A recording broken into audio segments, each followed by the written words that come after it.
Copy liftoff.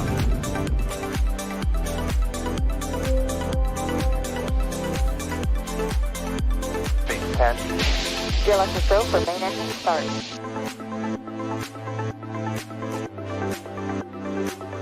Dragon separation confirmed.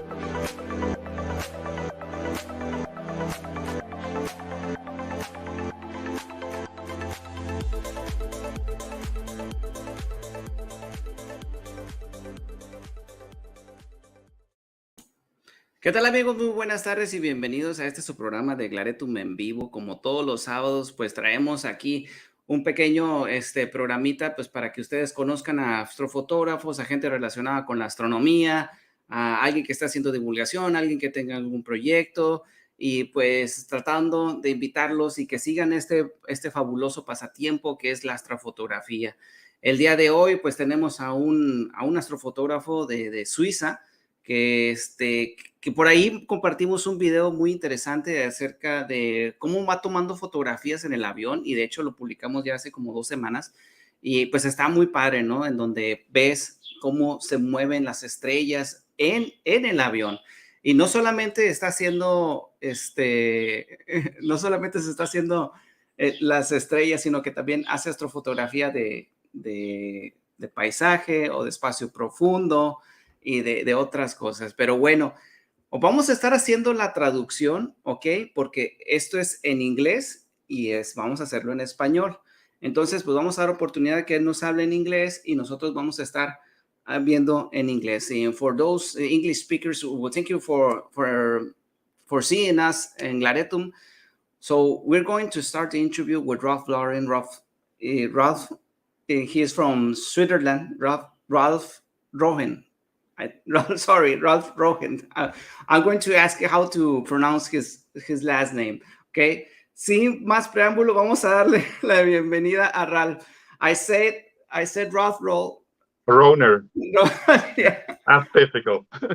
Okay, Ralf, thank you for accepting the invitation. Muchas gracias por aceptar la invitación. Thank you for inviting me. Thank you. I was just telling about that the thing that you do with the plane and the stars and stuff in Spanish. Yeah. And very interesting. Thank you very much. And antes de comenzar, I'm going to be switching in Spanish and English, okay, Ralf? Yeah, sure. Okay.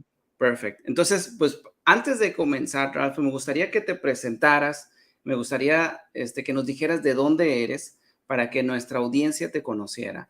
Right before we start, Ralf, I would like to ask you if you can introduce yourself and tell us about where are you from, what do you do for a living, and why did you start taking pictures from the stars? Yeah, okay. My name is Ralf Rohner. I'm from Switzerland. Okay. I'm married with 2 kids, twins actually, a girl and a boy. They're 10 years old right now.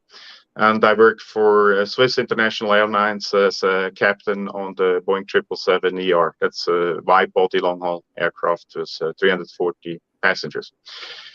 Why did I start shooting as astrophotography? Well, was always interested in physics and in astronomy. And actually, when I was in college, I told everybody I will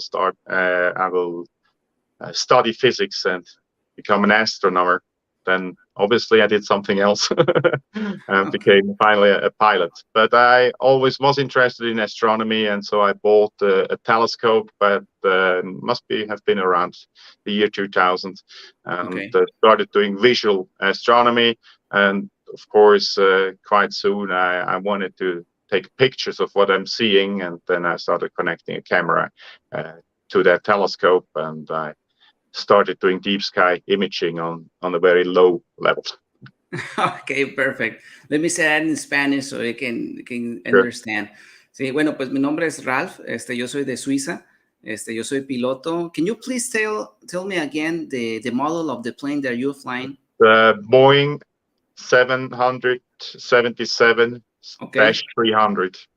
Ok, bueno, pues es el avión Boeing, es el 777 guión 300, ese es el avión que él viaja, o el que él maneja, bueno, que él pilotea, perdón, that you pilot the plane, ok. Y él empezó desde que estaba pues en el colegio, le gustaba mucho la física y pues le gustaba tomar fotografías. Comenzó con un telescopio. You started with a telescope and Yes. observation only, Yes. right? Yes. Y de ahí, pues quiso comprar una cámara, empezó a tomar fotografías y después de ahí ya se adentró. Estamos hablando de los años 2000. We're talking about the 2000 year at least. Yeah. Okay. Está casado con 2 hijos. You're married with two kids, twins. Son Yes. gemelos, es niño y niña. How old are they? ¿Qué años tienen? 10, ¿Cuántos años 10 tienen? years. 10 years. Ok, pues tienen 10 añitos. Their names? Stella and Marco. Estela y Marco. Ok, Estela y Marco. Bueno, ok, pues esos son sus hijos. Thank you again, Ralf. Thank you for accepting the invitation. We're very excited for having you here. And I was seeing the presentation. You have a lot of pictures, very nice pictures. Let me say that in Spanish. Muchas gracias a Ralf por aceptar la invitación otra vez. Estaba viendo la presentación que tienes para nosotros y vemos que tienes muchas fotos muy, muy bonitas. Ok, and Ralf, why don't you tell us about the video that you show us or that you were sharing? I think this is we have seen time lapse, we have seen another type of time lapse, but I think the time lapse you did in the plane is one of the most popular time lapse I have seen. Can you please tell us about it? Yes. Well, as I started doing astrophotography, landscape astrophotography later on, when you sit in a plane and doing night flights and look out of the window and there's those starry skies, so you're kind of tempted to attach your camera to the window or windshield and shoot the starry skies. That's what I actually started doing, like must have been 6 or 7 years ago. I started with still images, so I just took images and then did still images. And the problem is that the plane always moves, even if it's smooth ride. There's no turbulence. There aerodynamic oscillations and stuff, and the camera always moves a bit. So even if you're exposing quite short, like 5 to 10 seconds, you will end up with probably 80% of the frames which are to some degree blurred. So what I did is I captured sequences of like 20 minutes and just took the frames that were actually sharp. Okay, perfect. And like this, when I had this sequence of maybe 300 images, I thought, well, I could actually try to stitch that into a time lapse and see how it looks. The advantage of the time lapse is that you're compressing the image, so if the star is a little bit blurred, you won't see it on a time lapse. So that's how I started. Muy bien, perfecto. Let me say that in Spanish. Okay, les estaba preguntando acerca del video que hizo, que compartió acerca de que hizo el time lapse en el avión. Entonces yo le preguntaba, oye, ¿por qué no nos platicas un poquito acerca de cómo lo hiciste? Y dice que, bueno, pues una de las ventajas que tiene ya cuando está en el avión, pues es de que puede poner la cámara ahí en su ventana. Entonces, pues primero comenzó haciendo fotos fijas. ¿Por qué? Pues porque el avión se mueve mucho, entonces por ahí de todas las fotos lograba obtener como un 80% de las fotos.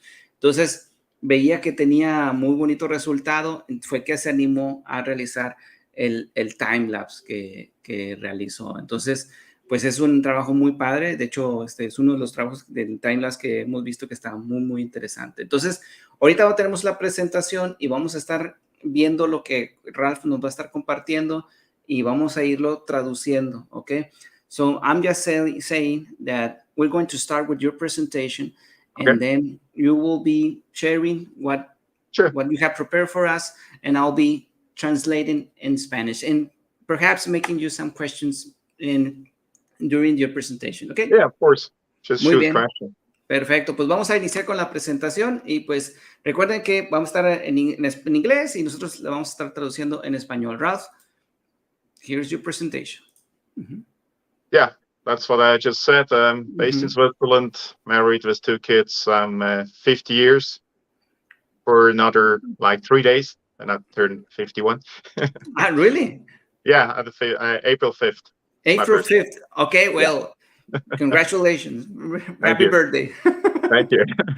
And as I said, I work as a captain on the Boeing 777 for Swiss International Airlines. Mhm. Astrophotographer as a big hobby of mine, and you can find me on social media. My handle is SkyPointer2000.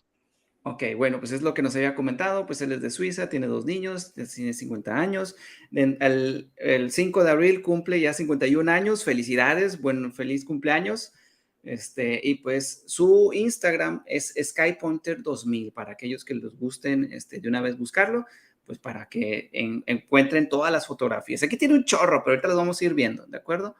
Ok, next slide. Okay. Yeah, that's how it all started. As I said, I had the telescope. Actually, it's the one that's there. That's a newer shot. I still own that telescope. It's a Celestron Nexstar 8 GPS, which I started doing visually, and then I put it on a equatorial wedge, so I could actually do some astrophotography. And then I started doing astrophotography. First was film cameras. I didn't find any of those shots anymore. They're horrible. The only film image you actually can show, or is in the condition to be showed, is the one on the upper left. That was actually a shot was a chemical film. That's the Venus transit of 2008. Muy bien.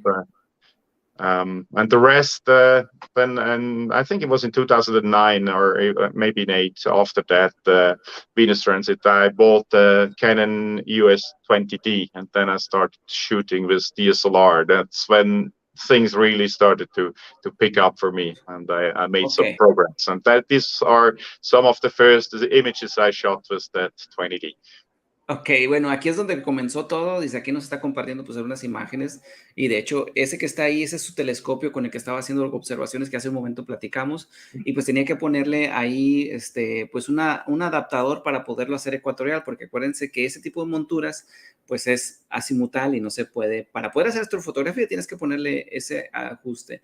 Y luego la foto, la del tránsito de Venus fue en el 2004, y lo estaba haciendo ya con otra cosa. Lo estaba haciendo con película, ¿ok? En aquel entonces. Pero ya fue que se compró la Canon. What's the name of the camera you bought? 20D. 20D, ok, pues es la 20D. Es la Canon 20D, que ya fue cuando comenzaron a realizar astrofotografía ya más interesante, o mejor, o más a detalle, vaya. Muy bien. Next slide, Mr. Ralf. Yeah, that's an extra shot of mine. So just to show you that I made some progress in my deep space imaging. That's the Spaghetti Nebula, which basically on film camera was impossible to capture. I captured this with a cooled Astrocam, with ZWO-ASI 1600 and RGB and H-alpha filter. Sí, y bueno, pues esta imagen la obtuvo con una cámara ya dedicada.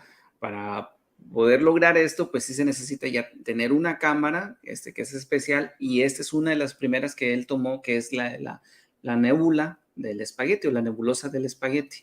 Ok, esa es una de las fotografías que estaba tomando Ralf. Ok, next. That's another one. That's a real nebula, which some of the viewers probably know.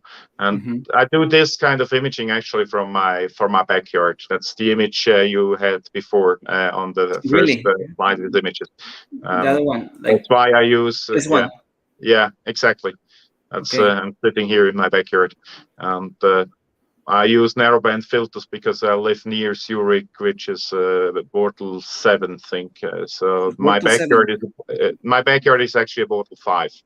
But I'm shooting mostly because the town is in the south of where I live, so I shoot towards a Bortle 7 zone. So I use narrowband filters for my deep sky imaging.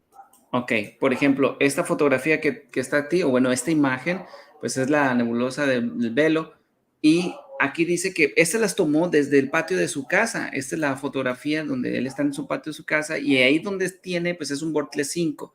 pero toda la ciudad pues es un Bortle 7. Entonces lo que tiene que hacer es colocar filtros de banda estrecha para poder obtener este tipo de imágenes, ¿ok? Yeah, there's another one. M81 and M82, the famous galaxy pair. Sí, M81, M82, también desde tu patio, both the same from the backyard, right? Yeah, that's all from my backyard. All my deep skies stuff is from my backyard, yes. Okay. You started with the deep space, right? You told me the other day, Yes. you told me with the message. Okay, Yes. bueno, él That's where my empezó, roots are. sí, That's, él empezó de trancazo con el espacio profundo, ¿eh? Porque normalmente todos empezamos con el que llaman astrofotografía de paisaje. I'm just telling that you started with the top level of the astrophotography instead of the landscape. Yeah. I started with the most difficult, but I was not on top level. Well, with the most difficult, but at your top level. I think that's kind of important to understand the work I do now as well in landscape astrophotography, because I shoot quite technical. The reason for this is because I started with deep sky, which is a very technical field, and I took that down to landscape, which you'd see later. Normally, photographers do it the opposite way. They start with maybe daylight, and they start doing landscape, and they progress to deep sky. And I do it the wrong way around. I started with deep sky, and then I started doing landscape. And obviously, I used the techniques I learned in deep sky for landscape, and that's what I still try to push a bit in landscape community, because when I started doing landscape, everybody was shooting from a fixed tripod, single exposures, and then a guy like me came along using trackers, doing stacked tracks and stuff, and people didn't understand what is he talking about. Why are these images looking so clean? So I tried to spread the word that there's another field called deep space astrophotography, and it's worth following what's happening there, because these guys do amazing things. Yeah, okay. Can be used in landscape as well. Let me say that in Spanish. Dice, algo de lo que le estaba platicando es de que él empezó de lleno con la astrofotografía de espacio profundo, ¿ok? Acuérdense que hay varios niveles de astrofotografía, lo que le llamamos el astrofotografía de campo, en donde tomas la Vía Láctea, que aquí compartimos un chorro de fotografías. Después está la astrofotografía planetaria, en donde tomas imágenes de los planetas, pero ya es un poquito de nivel. Y el otro nivel, con el que él empezó, es astrofotografía de espacio profundo, que son estas imágenes, ¿ok? Entonces, él empezó con lo más difícil y pues todo lo que aprendió en espacio profundo lo fue haciendo para campo amplio o campo o landscape que le llaman. Entonces, pues cuando él iba a una reunión, llegaba y todos traían su camarita y pues él llevaba con su montura, con su cámara, llevaba con su tracker, llevaba con todo y luego dice, oye, pues qué onda, ¿por qué tienen todo esto? Y digo, ya que empezaron a ver las fotografías de Ralf, dijeron, oye, pues entonces están muy limpias. Pero como les digo, empezó de lo arriba a para abajo, empezó al revés. You started, like you said, the wrong side. The wrong way around. But it's great. It's great because you gain a lot of knowledge, technical knowledge. Yeah. Yes, exactly. Yeah, that's comparison. You saw the Dumbbell Nebula.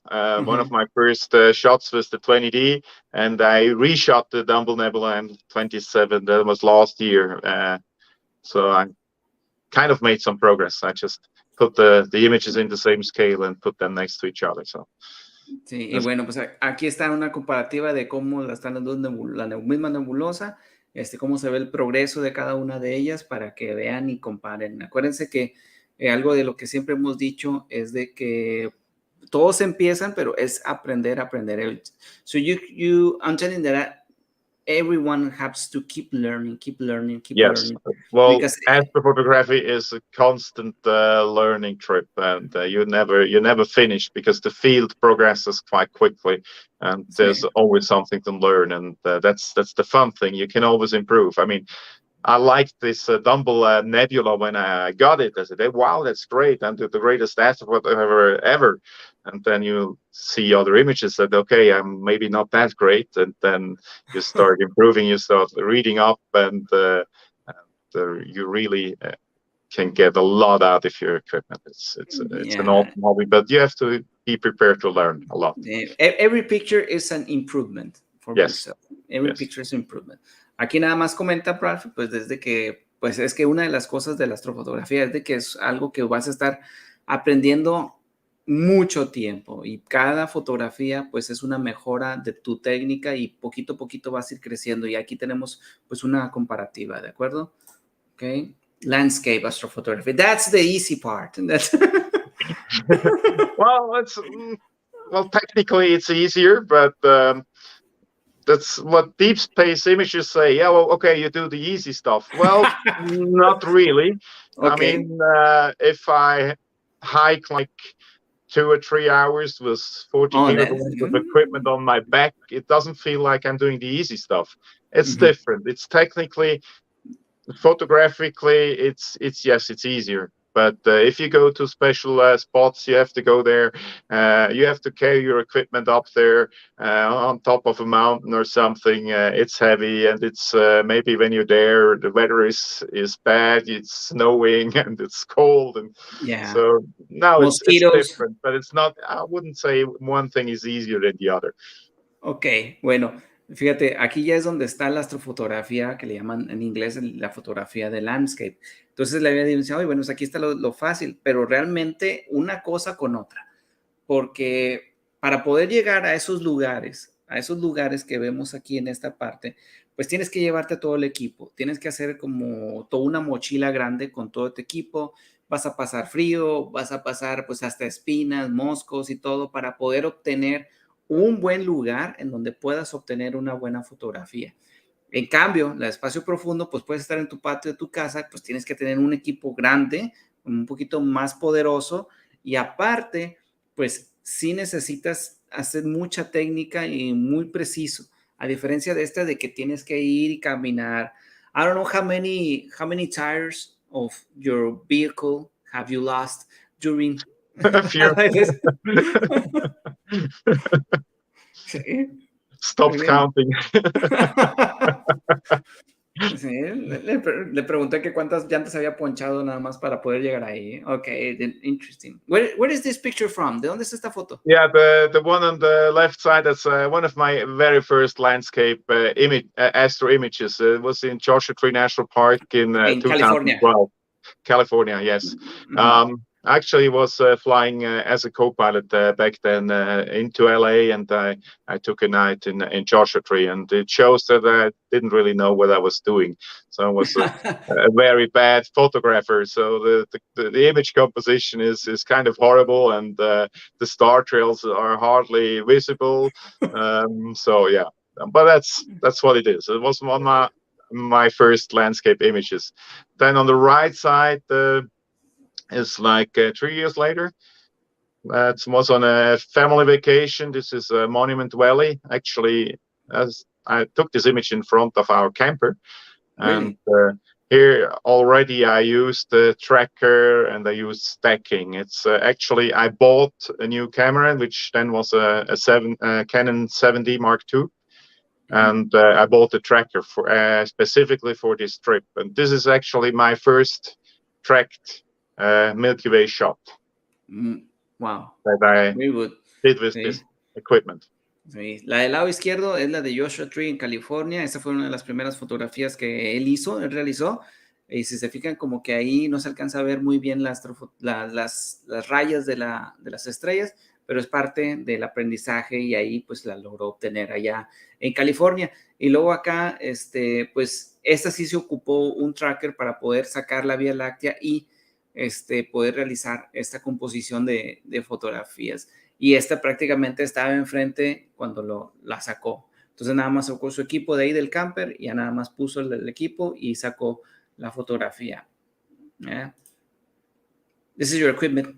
Yeah, this is my equipment. Yeah, I'm normally shooting with two cameras parallel now to have a bit more stress. And I'm using trackers. I'm using Ioptron Sky trackers. The left side is the Mark I, the old Ioptron Sky Tracker, and the right one is the Ioptron Sky Tracker Pro, which is just a little bit newer, but it's basically the same. On a tripod, the tracker, and the camera on the tracker. That's basically my landscape setup. Muy bien. I'm using two modified EOS Rs. This image still was with 7D Mark II and modified 6D. Muy bien. Bueno, aquí nada más está mostrando su equipo. Tiene dos trackers Ioptron y ahí pues podemos ver que tiene para ya nada más que se pueda hacer el tracker sin ningún problema.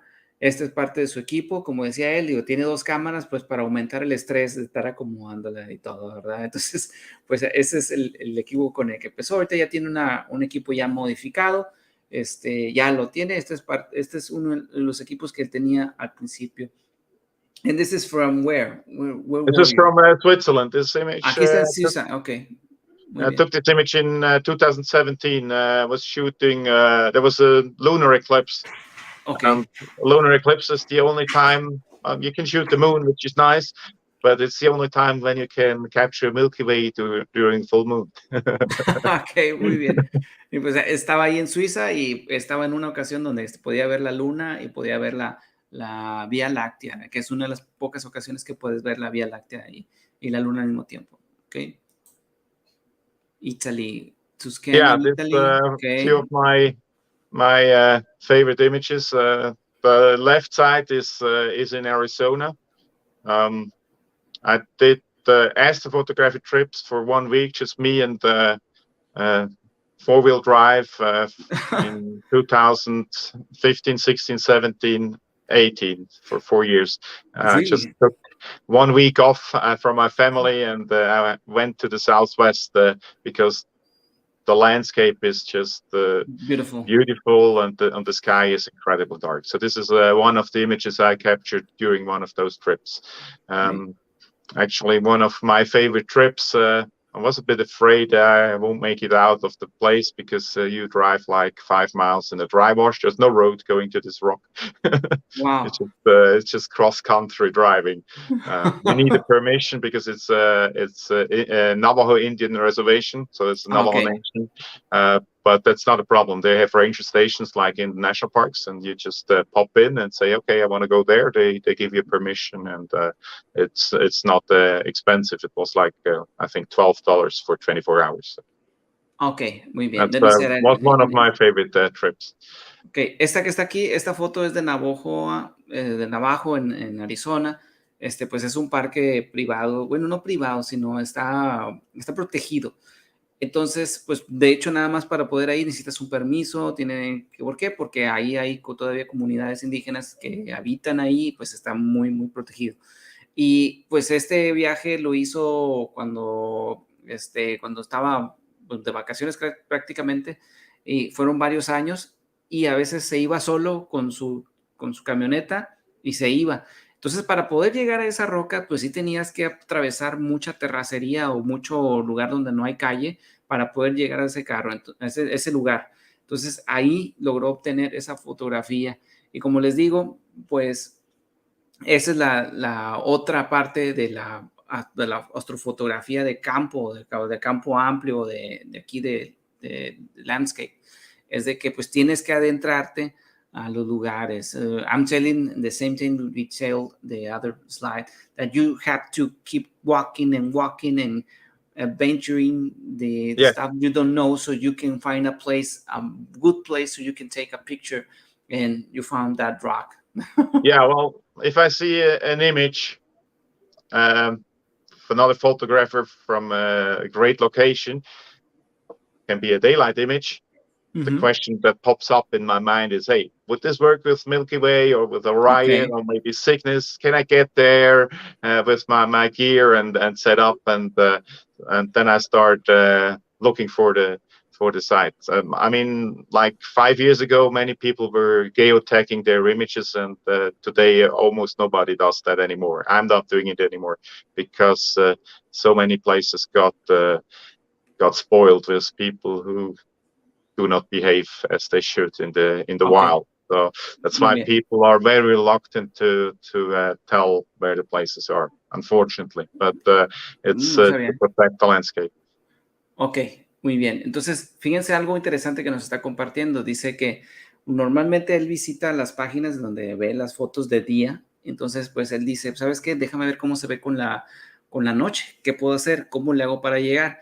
Una de las cosas que se ha estado haciendo como una práctica, pues es de que no muchos dicen dónde obtienen esa foto o no dicen el lugar porque la gente no se comporta y empiezan a llegar bastantes y empiezan a no se comportan en cuanto a basura y todo lo demás. Entonces, para proteger los lugares, pues tratan de ser conservadores o no compartir dónde se obtienen estas fotografías, que si vemos están muy bonitas y nada más a lo mejor pudiera que se compartieran entre cada uno de ellos.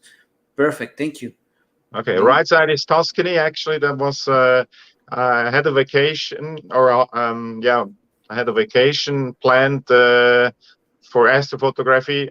I was planning to shoot in Switzerland, and then it was just horrible. The weather. The weather forecast was just solid rain for 1 week.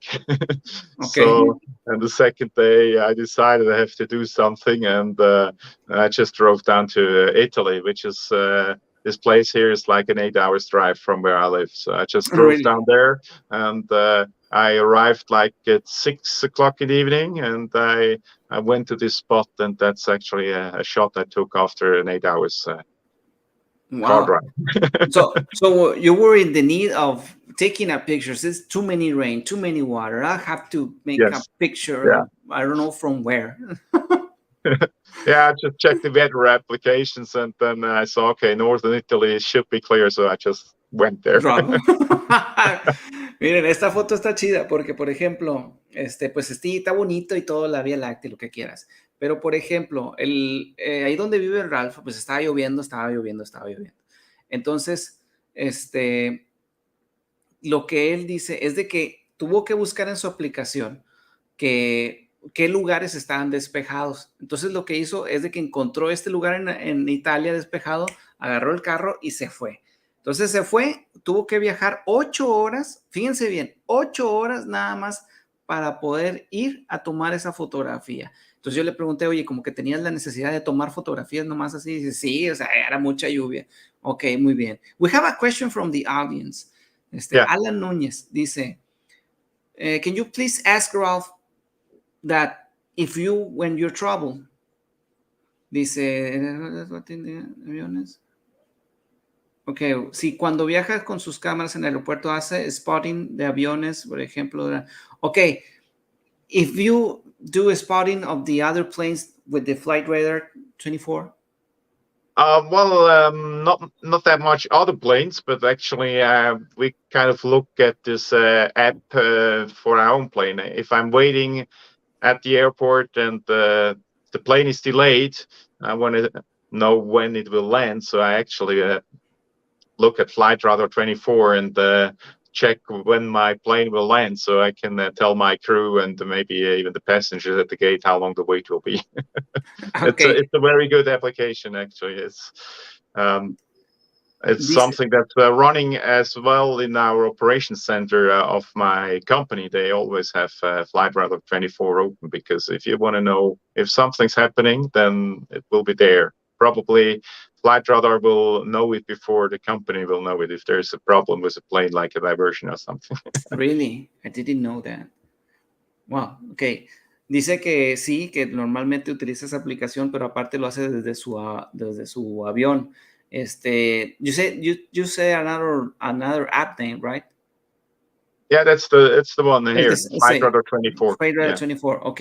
Entonces dice que lo usa mucho, dice que lo usa para su avión y que normalmente también, pues cuando hay algún detalle o algún retraso con el avión, Flight Radar sabe antes que la empresa. Ok, muy bien, thank you. Sí. Next slide. Tenerife, España. The last one, yes, was Tenerife, Canary Islands. Was last summer. I did a 1 week trip to the Canaries, and this was Tenerife. The weather was not that good because they have what they call Kalima. That's when the Sahara dust, Kalima, when the Sahara dust gets blown over to the Canaries, and we had like 4 days of Kalima, so we just have had about 3 days where we were actually able to shoot the night sky, and it was never 100% clear. But the landscape is just gorgeous, and we were there in June, and that's when these tachinas flowers are blooming, and they're like 3 meters. So they're taller than me. Yeah. Okay, but in the picture, the dusty thing is the Kalima, right? Yes, that's Kalima on the horizon. Kalima. Yeah. Muy bien. Dice que esta fotografía pues es de España. Entonces cuando viajó para allá, pues había mucho calima. ¿Cuál es el calima? Partículas de polvo en el aire. Normalmente vienen asociadas de los desiertos del Sahara. Cuando hay verano, pues el desierto del Sahara avienta mucho polvo, que es lo que hace y alimenta prácticamente a las Amazonas, que tiene sarro, sí, de hecho sal. Entonces por eso hay mucha vegetación en Amazonas. Pero bueno, el detalle es de que se pone todo rojo, y de hecho hace algunas semanas España estaba reportando una alta densidad de calima, y si se fijan en la foto, ese pedazo café es calima. Entonces estaba diciendo Ralf que ahí está bien bonito todo, y de hecho esas plantas que están ahí es cuando normalmente están floreciendo, y que normalmente son como hasta de 3 metros de altura, pero pues había calima y logró obtener esta fotografía que está muy, muy decente, está muy, muy bien. Perfect. The right side is another favorite of mine. It's actually I was doing a family vacation where I took a night off, left the family in the hotel, and went shooting. Okay. This is Bisty Badlands in New Mexico, where those incredible stone wings are. These are sandstone structures, and just from the wind they get formed like this. It's incredible, and if you see that with a night sky above it, then it's just wow. Okay, the color of the sky on the back. That's light pollution. Okay, light pollution along the horizon, and then above it there is some air glow. Air glow, okay. So the green stuff is air glow, the orange stuff is light pollution. Muy bien. Esta fotografía me estaba mencionando que es una de sus favoritas. En una de las vacaciones, pues dejó a su familia en el hotel. And what did your wife tell you? Where is Ralf again? Yes. Okay. Well, as long as I'm back in the morning and I'm going to the family program with them, even though I'm tired, then No it's problem. okay. Okay, perfect. Dice que it's a great support. I have to be thankful for that, because there are many nights I'm out. I mean, my profession keeps me away from home already, and then when I'm home, okay, I want to go shooting the night sky. So really, now that you're home for 3 days, you're leaving us again for 1 night. So okay, she's great supporting me. Yeah, muy bien. Déjeme ser en Spanish. Dice que cuando estaba de vacaciones, pues él se va, deja a su familia en el hotel y se va. Fum, ¿no? Pero pues yo le pregunté, oye, ¿no te dice nada tu esposa? Dice que sí. Digo, pues ya como quiera, pues su trabajo, pues es estar alejado de su familia, y luego todavía llegas y te vas así como que, oye. Entonces pues le agradece a su esposa de que ha sido un apoyo muy bien, pues para poder hacer lo que a él le gusta, ¿de acuerdo? Y esta fotografía lo podemos ver, lo que está amarillo es contaminación lumínica, y luego vemos una franja de color verde que le llaman air glow. En español también se dice air glow. Entonces es ese pedacito que está ahí, y luego pues ya podemos ver la Vía Láctea en la parte. Entonces se llama Stone Wind en México, y fue en una noche de que ¡fum! Y se fue. How many pictures do you take per night? At least. Average. Hundreds. Hundreds. Yeah. How many gigas?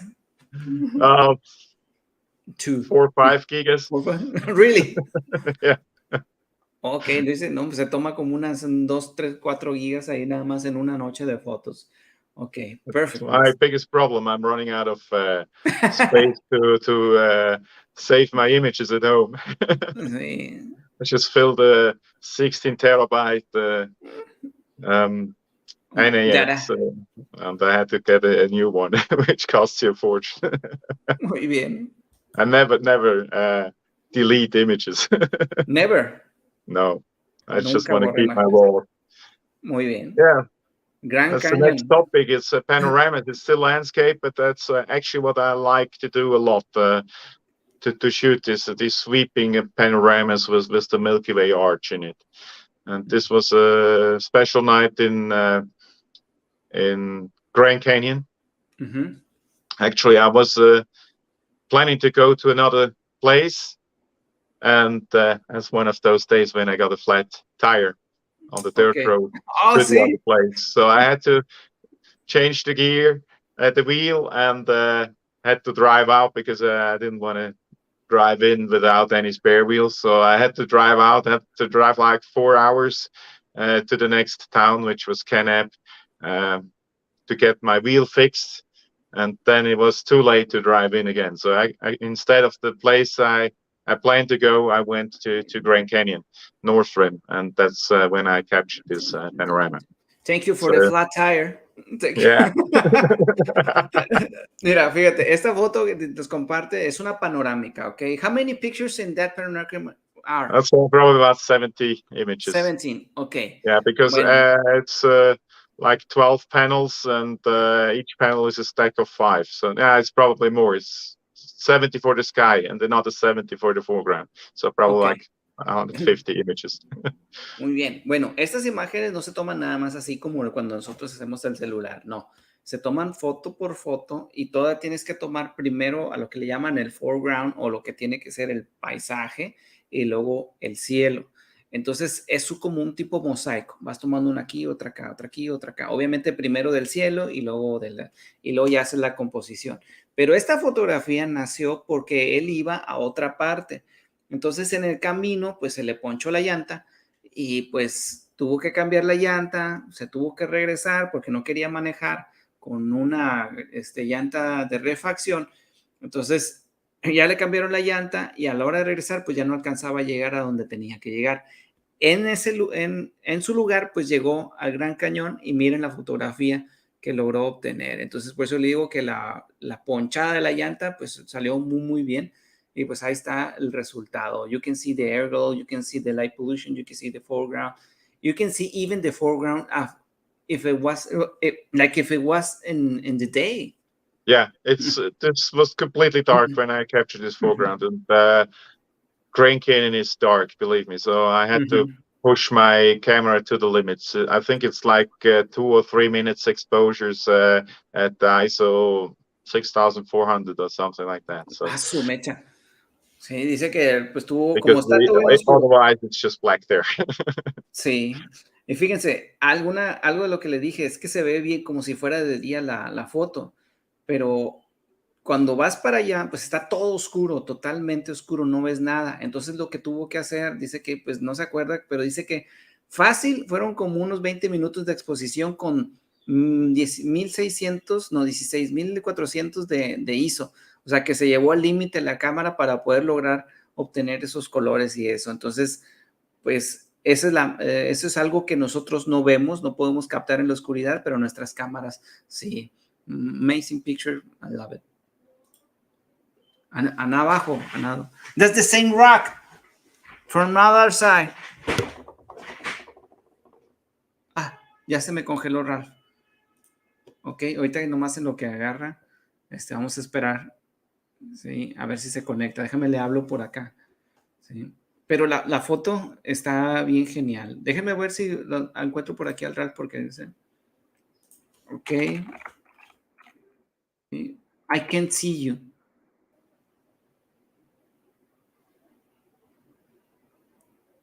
Sí, déjame ver. If you try to log out and log in. Ok, muy bien. Entonces vamos a esperar al Ralf. Digo, esta es otra fotografía también del mismo lugar. Y algo interesante es de que todas las fotografías son composiciones, ¿ok? No es una fotografía que le llaman el single shot, ¿no? En donde que nada más toman una. Hay ese tipo de técnicas, pero por ejemplo, en particular con los panoramas, si tú quieres que se vea la parte de abajo como si fuera de día y respetando también el cielo, lo que tienes que hacer es de que tienes que hacer dos exposiciones. O sea, primero tomas lo de abajo y luego tomas lo de arriba y luego después lo unes y ya exprimes el jugo, lo que le llaman el revelado. ¿Ok?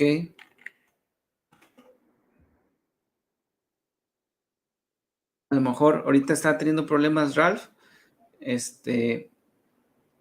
Ahí está, ahí viene, ya llegó. Sí. Yeah, You're back. yeah, I'm back. No I problem. switched to my phone's internet. I think the internet in my hotel just went down, so I switched to my phone's internet. So I'm back. Oh, really? Oh, really? Okay. Sorry about Thank you for using your telephone internet. Sí, gracias por usar tu teléfono, tus datos. Tumbaron el internet del hotel, hombre, caray. Sí. Y estaba explicando, perdón, I was talking to you in Spanish. I was explaining how the panoramic pictures work or how they have to be Okay. made. Yeah. Yeah. Go on. It's your turn. It's basically it's the same as a single frame. So I shoot the sky separate from the foreground. The sky with a tracker running, obviously, and the foreground with the tracker off. And you just take a normal landscape image, and then you move the camera, and I aim from like 50% overlap, and then you take the next image and the next, and then you do the same. You go back and you do the same with the sky. You just switch on the tracker and take your sky frame or panel or whatever you want to call it. I normally shoot this as well as tracked and stacked, and then you move Track the and camera stack. on the tracker. I just level the camera again, and then I take the next shot. Ok. Dice que para poder obtener esa imagen, pues tiene que estarlo moviendo la cámara. Estás moviéndole. Entonces le llama track stack, toma fotos y le que sigue, toma fotos y le que sigue normalmente. La de abajo, pues es normal y la de arriba es con muchos movimientos, ¿ok? Pero así es como logran este tipo de fotografías. Me gustan mucho.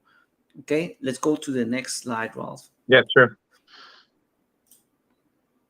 That's another panoramic. That was in 2020.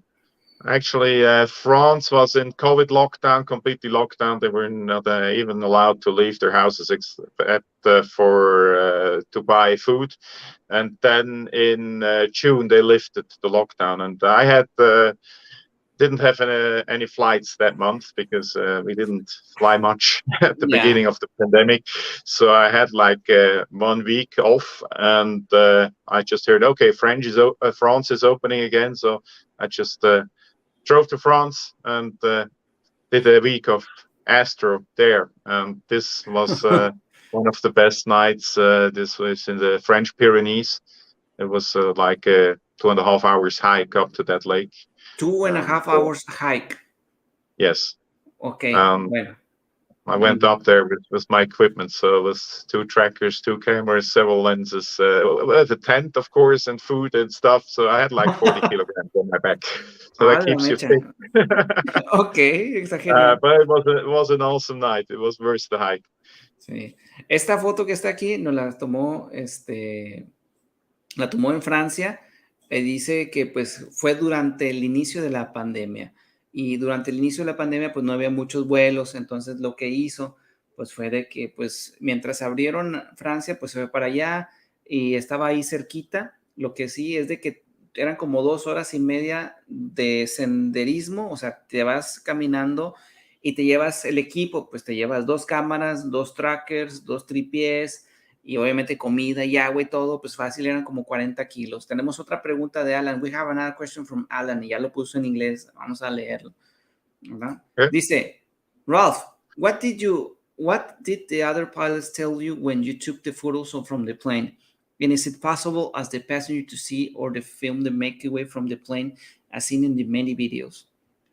Well, the others, of course, if I ask them if they have anything against me sending up my camera in the flight deck. If they say no, then it's no. But it's not very often no. So, okay. Of course, they know me by now, and they know what I'm doing. And it's actually, they ask me to fly with them because they want to start doing the same. So they kind of like it, what I'm doing. And of course, I send them my videos later on.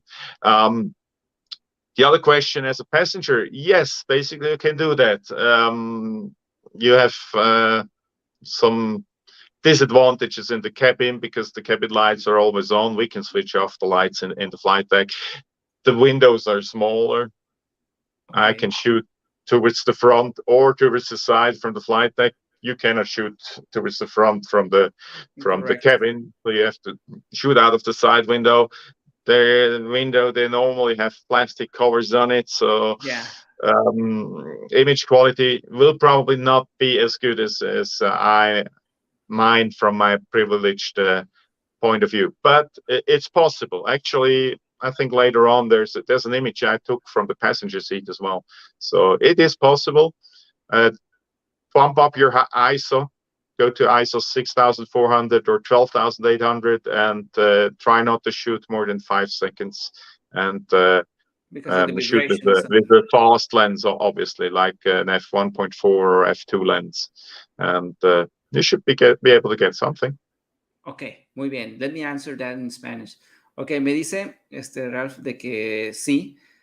Normalmente él pregunta, oye, ¿tienes algo en contra de que yo haga unas fotografías aquí? Le pregunta a los otros pilotos, ¿correcto? Entonces, normalmente le dicen que sí. Ha habido muy poquitos que no. Y de hecho, pues ya ahorita ya lo conocen, ya saben. Incluso ha habido pilotos que le piden, oye, ¿sabes qué, Ralf? Oye, ¿a dónde vas? Yo quiero hacer lo mismo que tú. I want to do the same that you're doing. ¿Ok? Entonces, pues le hablan y le dicen, oye, ¿para dónde viajas? Oye, yo quiero tomar fotografías. Entonces, pues ya lo empiezan a preguntar para que ellos hagan lo mismo. Y lo que nos estaba explicando también, pues es de que nada más pones tu cámara ahí a un lado y ya la pones. Ahora, si es posible tomar fotografías de la Vía Láctea mientras vas viajando, sí se puede. Tienes unas desventajas porque la luz de los pasajeros siempre está prendida. Aparte, pues tienes una ventanita chiquita. No puedes hacer lo que puedes hacer allá en cabina, de que puedes tener la vista hacia enfrente. Te puedes cambiar de la izquierda a la derecha dependiendo si hay nube o no pasa nada. Entonces, pues esas son las desventajas. Incluso aquí en la presentación hay una imagen que pudo lograrla hacer desde el lugar de los pasajeros. Entonces, pues ahí está. Y de hecho, Alan, aquí ahorita nos vamos a poner, o ponemos ahí nada más para que veas que Ralf fue el que hizo uno de los videos que se ven en el avión. Entonces, él lo hizo y está con madre, o sea, está muy, muy padre, ¿de acuerdo? Entonces, pues esas son tus preguntas. Thank you, Ralf, for answering the questions. Okay. Sure. This is when. Yeah, this that's is another. Okay. That's another one from Switzerland. You see that Switzerland is quite light polluted. It's actually from that part of Switzerland where my family roots are, and Okay. that's why I like it a lot. I camped up there in the mountains, and you see on the horizon there's a thunderstorm approaching. So I was kind of uneasy that night because I saw those clouds, I saw the flashes, and I said, "Oh, hopefully those thunderstorms are not coming my direction," because you don't want to be on top of a ridge in the mountains when the thunderstorms hit. But I was lucky; they stayed away from me. Sí, bueno, pues aquí está otra vez en Suiza, ¿verdad? Y ahí pues es la ciudad por donde viven su familia y todo. Y pues si se fijan al fondo, pues estaba una tormenta y esperaba que no llegara la tormenta hacia acá para no poner problema, pero todo estuvo bien y se quedó allá la tormenta. ¿Sí? Okay, that's good. So as I said, I'm shooting quite technical, and one of the things I do is actually track reflection. Okay. The the water has to be completely smooth. If it's not, then it's not worth the hassle. But if it is, you can actually modify your tracker. You turn it around and kind of mirror the polar alignment, and then you can actually track the reflection. So you can shoot the real reflection tracked, and then you get incredible detail. As you see in these images, there's basically almost no difference. It looks like Yes.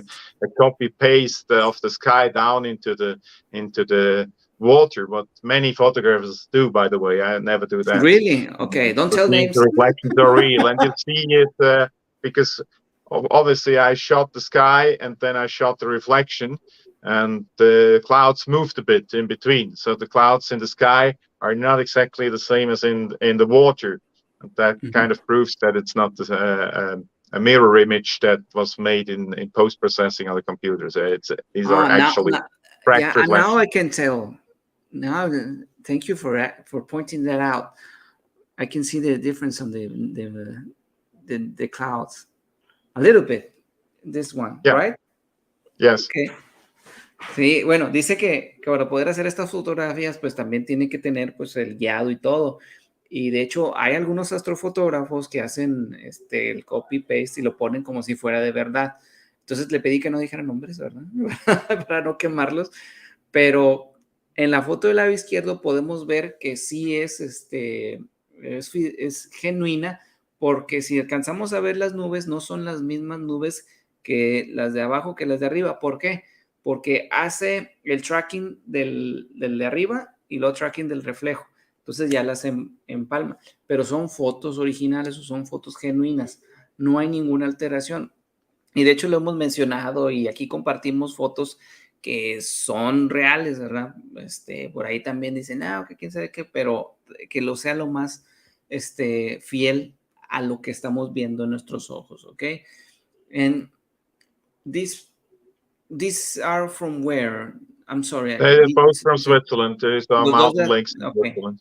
Swiss Los Alps. dos lo hicieron de allá de Suiza. Ok, y aquí está el equipo. Okay, this is the equipment you were telling about how to take the tracking of the reflection in the sky. Yes, that's why you see it on the right side. I have that tracker on a leveling and a panoramic plate. And what you basically do is you just turn around the tracker by 180 degrees. You rotate the camera back towards your scene, point it down to the reflection, and you shoot it. And then you're tracking the reflection. It's actually quite easy, but nobody knows it. So I told you a secret.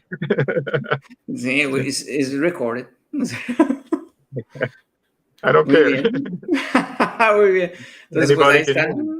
Sí, everybody can try it. Sí. Yeah. Y aquí está. Just put it on a panel plate and rotate the tracker by 180 degrees. That's it.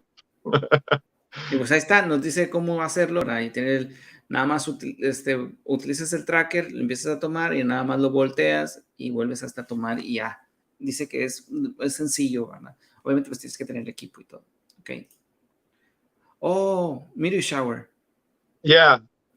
Landscape is great, but there are some special events every year, like meteor showers, that obviously are great for landscape wide angle photography. So the left side is the Perseids that was in Oregon, another family vacation actually. We had rented a cabin at this lake, and this actually is right in front of the cabin where I stayed with my family. And the right side was in December. This is in Switzerland. This is Gemini, yes. And this castle that's state owned, and it's illuminated at night. So actually, I was there with my friend Benjamin Barakat in the summer, and it was impossible to shoot the castle because it was lit up like a Christmas tree. So in December, what we did, we actually called the administrator of the castle and asked him to shut down the lights for us, and he was kind enough to do that. So we had a night without the illumination on the castle, so we could shoot the foreground and the sky there. Awesome night. Qué chido. Sí, bueno, aquí están, pues sigue siendo foto de landscape, ¿verdad? Pero aquí lo interesante es de que hay eventos que se hace o que hay cada año. Entonces tratan de aprovechar, pues todo, como siempre que nos ponemos como locos de que va a haber una confusión, va a haber lluvia de estrellas, lo que sea. Entonces del lado izquierdo pues están las Perseidas y del lado derecho están las Gemínidas. Y aquí les doy un tip. Si se fijan, en el lado derecho hay como una manchita como tipo C. Bueno, ese es Orión, ¿ok? Si se fijan, ahí están las estrellitas y todo, y acá de este lado no está Orión, ¿ok? Entonces, ahí puedes saber cuándo se tomó la fotografía también, para que ustedes estén atentos, porque en el hemisferio norte, pues nosotros podemos ver Orión, ¿verdad? En el hemisferio sur, bueno, perdón, en el verano, lo ven allá en el hemisferio sur, y acá en diciembre, ¿verdad? Que es invierno.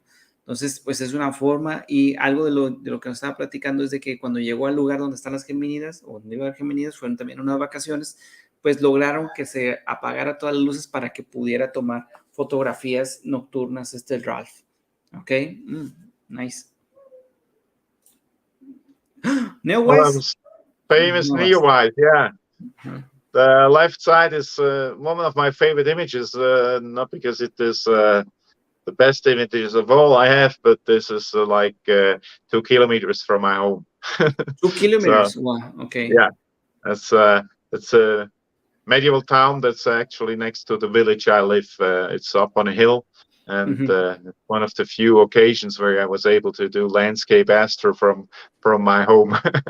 Qué bien. It was awesome. And the right side is as well in Switzerland. It's these trees are quite famous in Switzerland. It's a region where you have some little hills, and there's always some solitary tree on top of these hills. So I actually went there with a friend of mine to shoot Neowise over these trees.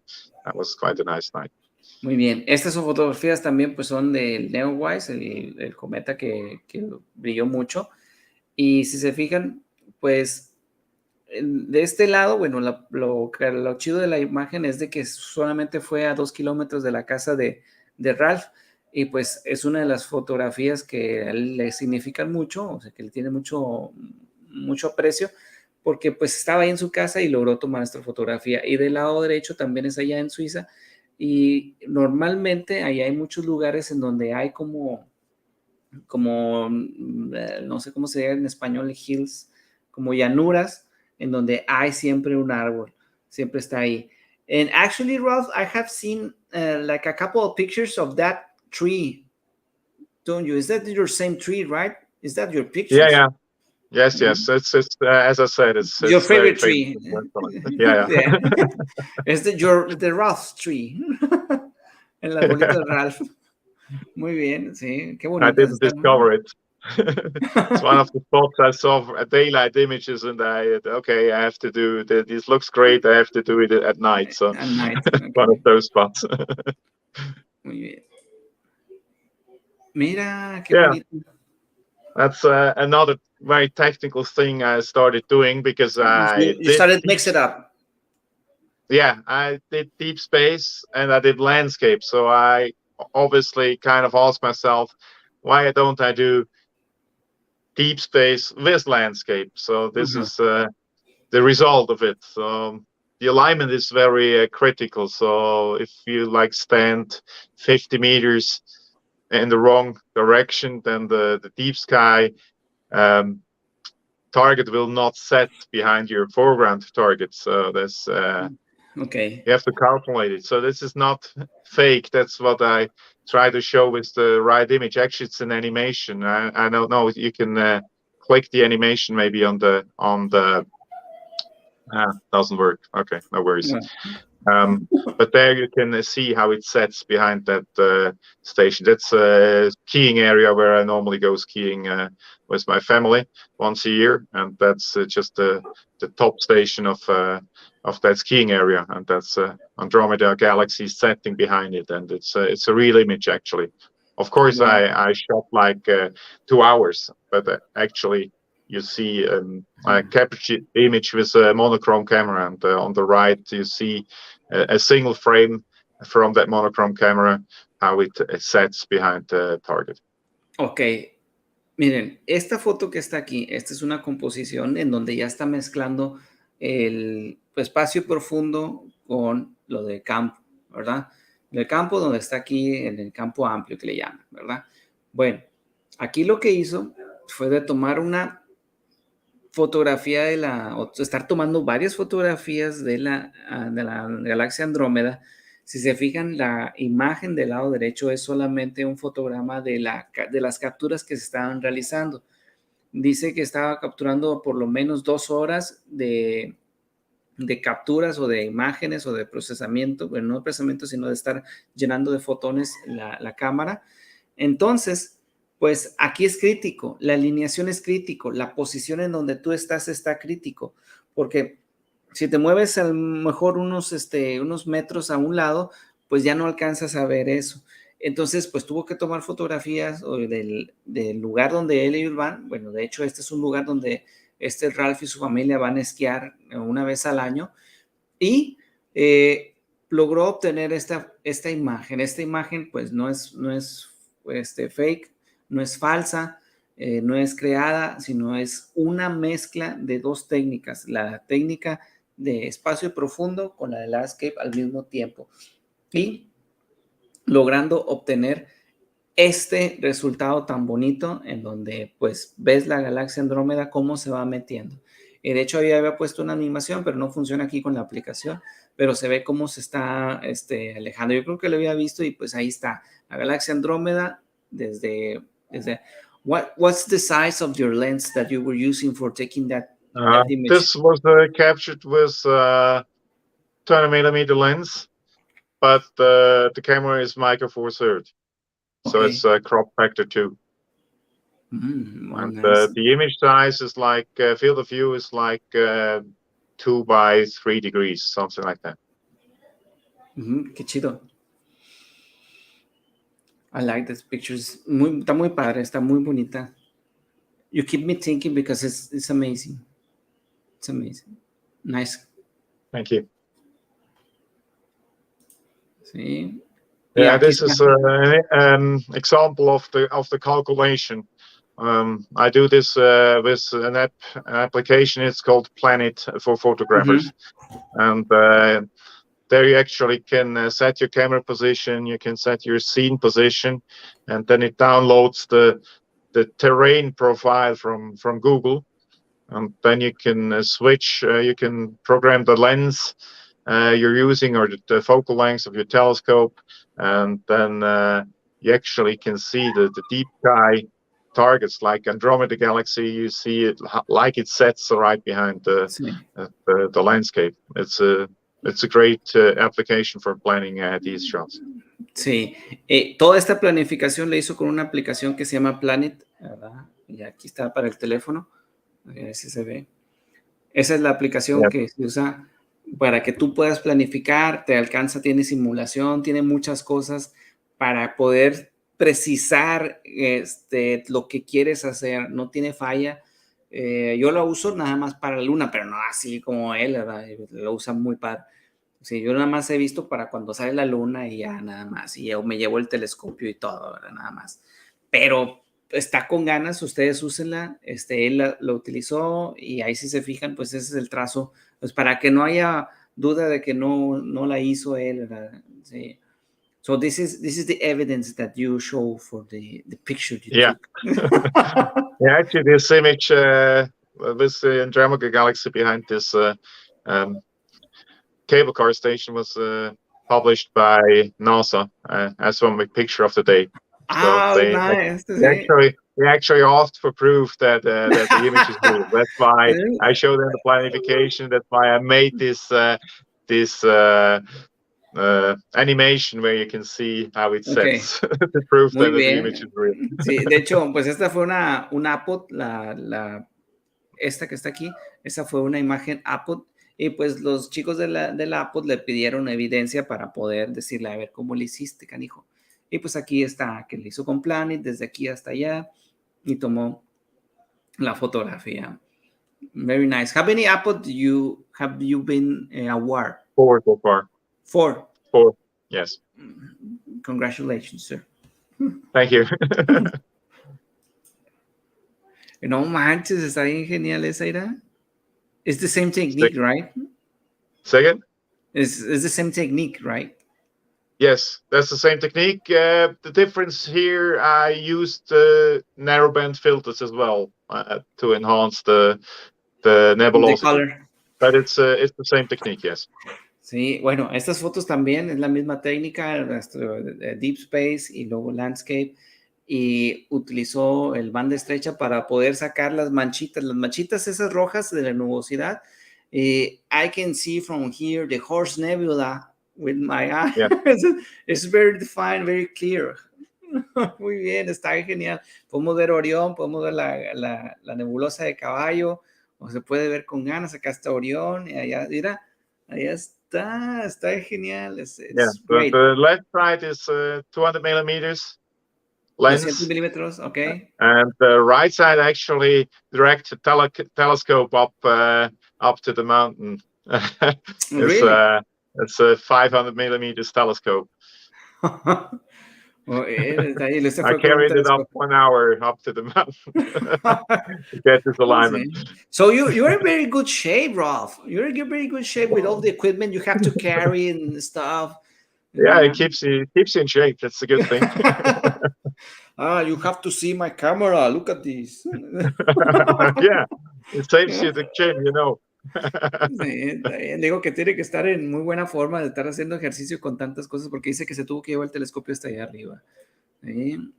What the? Yeah, this is another winter night. Winter is great for this kind of imaging because there's so many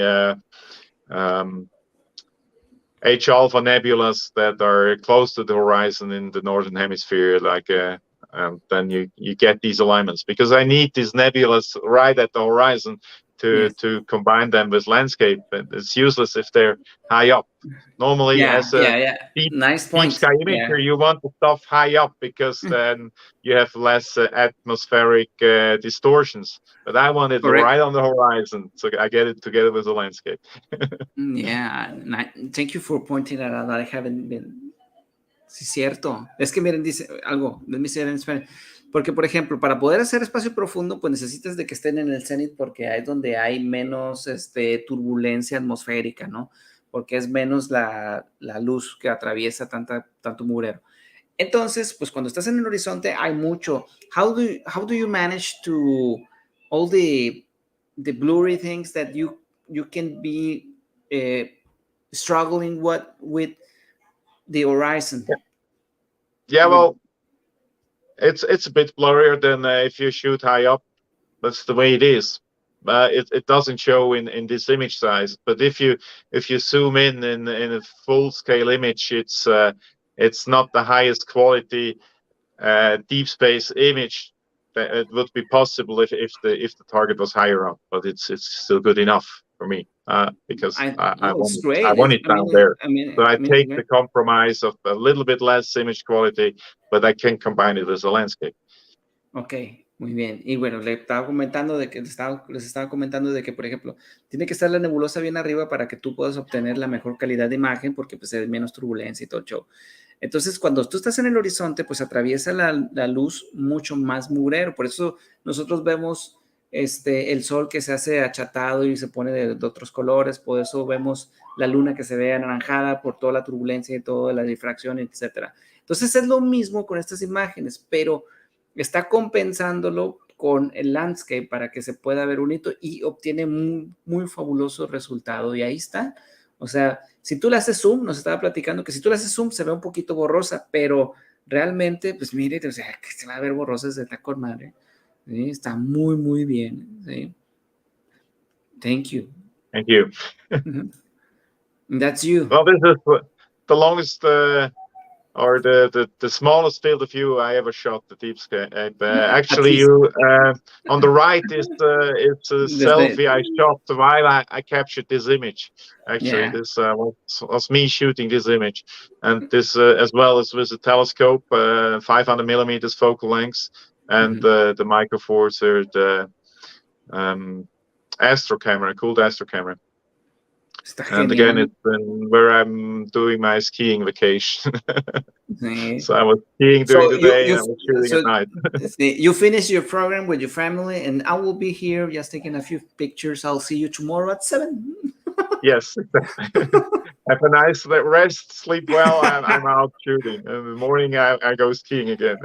Muy bien, sí, sí, sí. Dice que estaba de vacaciones igual y pues va con su familia y todo, pero pues ellos se van a descansar porque como normalmente ahí es para esquiar, dijo, ¿sabes qué? Déjame llevo el equipo y empezó a tomar la fotografía. Esa es la nebulosa de Orión y está en Suiza y pues ahí está una selfie que se tomó él. Y ahí está. What's the other tripod? The other tripod is yours or is from my friend? No, it's my friends. He came visiting me. It's Benjamin Barakas. Benjamin, ok. Muy bien. Excelente. Wow. Yeah, then as I combined the narrow band with my deepscapes, I kind of try to do the same with my wide angle shots. That's why I switched to a mirrorless system, the USR you see behind me there, because I can use drop-in filters with that system. I can actually show you if you want. Okay. Camera. And if you have a mirrorless camera and the DSLR lens, you actually have to use an adapter for the lens, and that's where I can actually put in a filter into this adapter, drop-in filter, and this is very easy to switch filters like this. You just take it out and put the other one in, and it takes like 10 seconds and you're ready to shoot again. And that's what I started just in February. I got this filter system and I started using it on Orion, and it's boom. The nebulas just pop out, right straight out of camera. Normally you have to work a lot in post-processing to show these nebulas, and with these narrowband filters they just pop out. It's awesome. Muy bien. Can you please show again the filter so I can explain in Spanish? Yes, of course. Sí, miren, ese que está ahí es el adaptador para poder colocar. Sí, if you could take it out, en donde ahí pone el filtro de banda estrecha. Entonces, si se fijan, pues es un proceso bien sencillo. Dice que desde que comenzó a utilizar este tipo de filtros, pues las imágenes que él pudo captar, pues se fueron para arriba porque podía obtener mucho detalle. Entonces, desde que comenzó a utilizar el filtro de banda estrecha, pues fácil. How many filters do you have? Do you always use one filter or? I'm shooting just with one. It's a dual band oxygen 3 and H alpha 10 nanometers passband on both. That's the main filter I use, and then obviously the narrowband skews your color balance, and the star colors are off. So actually, I shoot unfiltered, and I have a clear filter. This is what I have, is a clear filter. Okay. And then I do my regular landscape shots with a clear filter. Then I switch to the narrowband filter, and I take another sequence with the narrowband. And then I combine them in post. So I get a good color balance. I still get the real star colors, but I get these nebulas. Okay. I'm still in the experimenting phase a bit. Well, you're getting great results. Yeah, the results, the initial results look promising. Let's put it like this. You have to see your pictures from here to another 10 years, and then you will find the errors you made from here to then. Because we've seen lots of pictures, very interesting, very good, very nice, very, very clear things. Yeah, that's what I try. That's what was trying to explain. I mean, this narrowband imaging. This is something that has been done for many years in deep space imaging, but nobody used them in landscape. That's what I say. It's worth following what's happening in deep space and ask yourself, is it possible to adapt that into landscape? And narrowband filters wasn't really possible with DSLRs because you cannot put them on front of the lens because they're too expensive for that. The biggest size of these filters you can get is like 50 millimeters, and our lenses on the front are bigger, so that's not possible. But now with the mirrorless and these adapters, it all of a sudden became possible. because like Canon has this filter system where you can put Exchange. neutral density filters or circle polarizers in. So this filter system exists. You just have to find somebody who produces astronomic filters for using this system. Muy bien.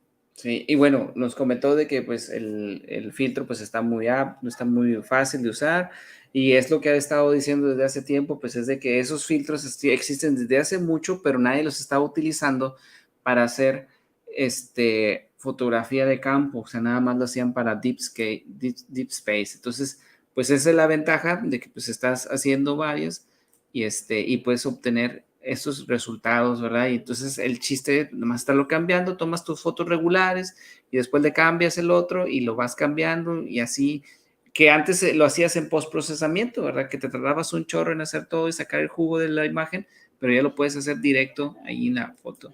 ¿Sí? This is a panoramic narrowband in the United States. Yeah, it's the panoramic I just did in March this year. Yeah, Milky Way again, huge panoramic with narrowband data mixed in. So that's why these red nebulas pop like this. Muy bonita, muy bonita. En English is very lovely. Thank you. Ya está. Yeah, now what all the people were asking about. Let's talk a little bit about airborne astrophotography. So this is how my office looks actually. Así es como se ve mi oficina, dice. Actually, it's a phone image. It's a phone image with aurora borealis, northern lights outside. Okay. It's a shame, but I didn't take the camera along on this flight, so I had to use my phone to take this image. I don't know what photographer I am leaving my camera at home.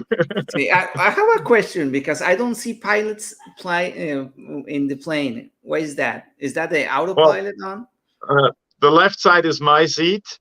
That's I stood up to take this image, so my seat is empty. The right side is the co-pilot. He's sitting there. I just turned the camera, so I don't have him in my image, but he's sitting there. There's always somebody controlling the plane, believe me. We never get up both. Sí, le pregunté que qué onda, por qué no hay pilotos ahí. Dice, es que el lugar donde está vacío, pues es él. Se paró para tener la foto, y pues si se fijan, ahí estaban las auroras boreales, pero no se llevó la cámara. Entonces, si se fijan, pues ahí están las ventanas. We can see the shields, well, the windows, that you have a lot of windows in the cockpit. Yeah, that's the advantage I have. Yeah, it's an unfair advantage. Sí. Y pues acá a este lado, pues está el copiloto, ¿verdad? O el otro piloto, que están ahí en la cabina. I have a question. How many people are in charge of the cockpit? 4? No, yeah, it depends how long the flight is. Normally we're on my plane, we're normally 3. So yeah, so one can sleep. We have crew bunk in the back where there are beds. So actually one pilot is always sleeping, and 2 are in the front controlling the plane.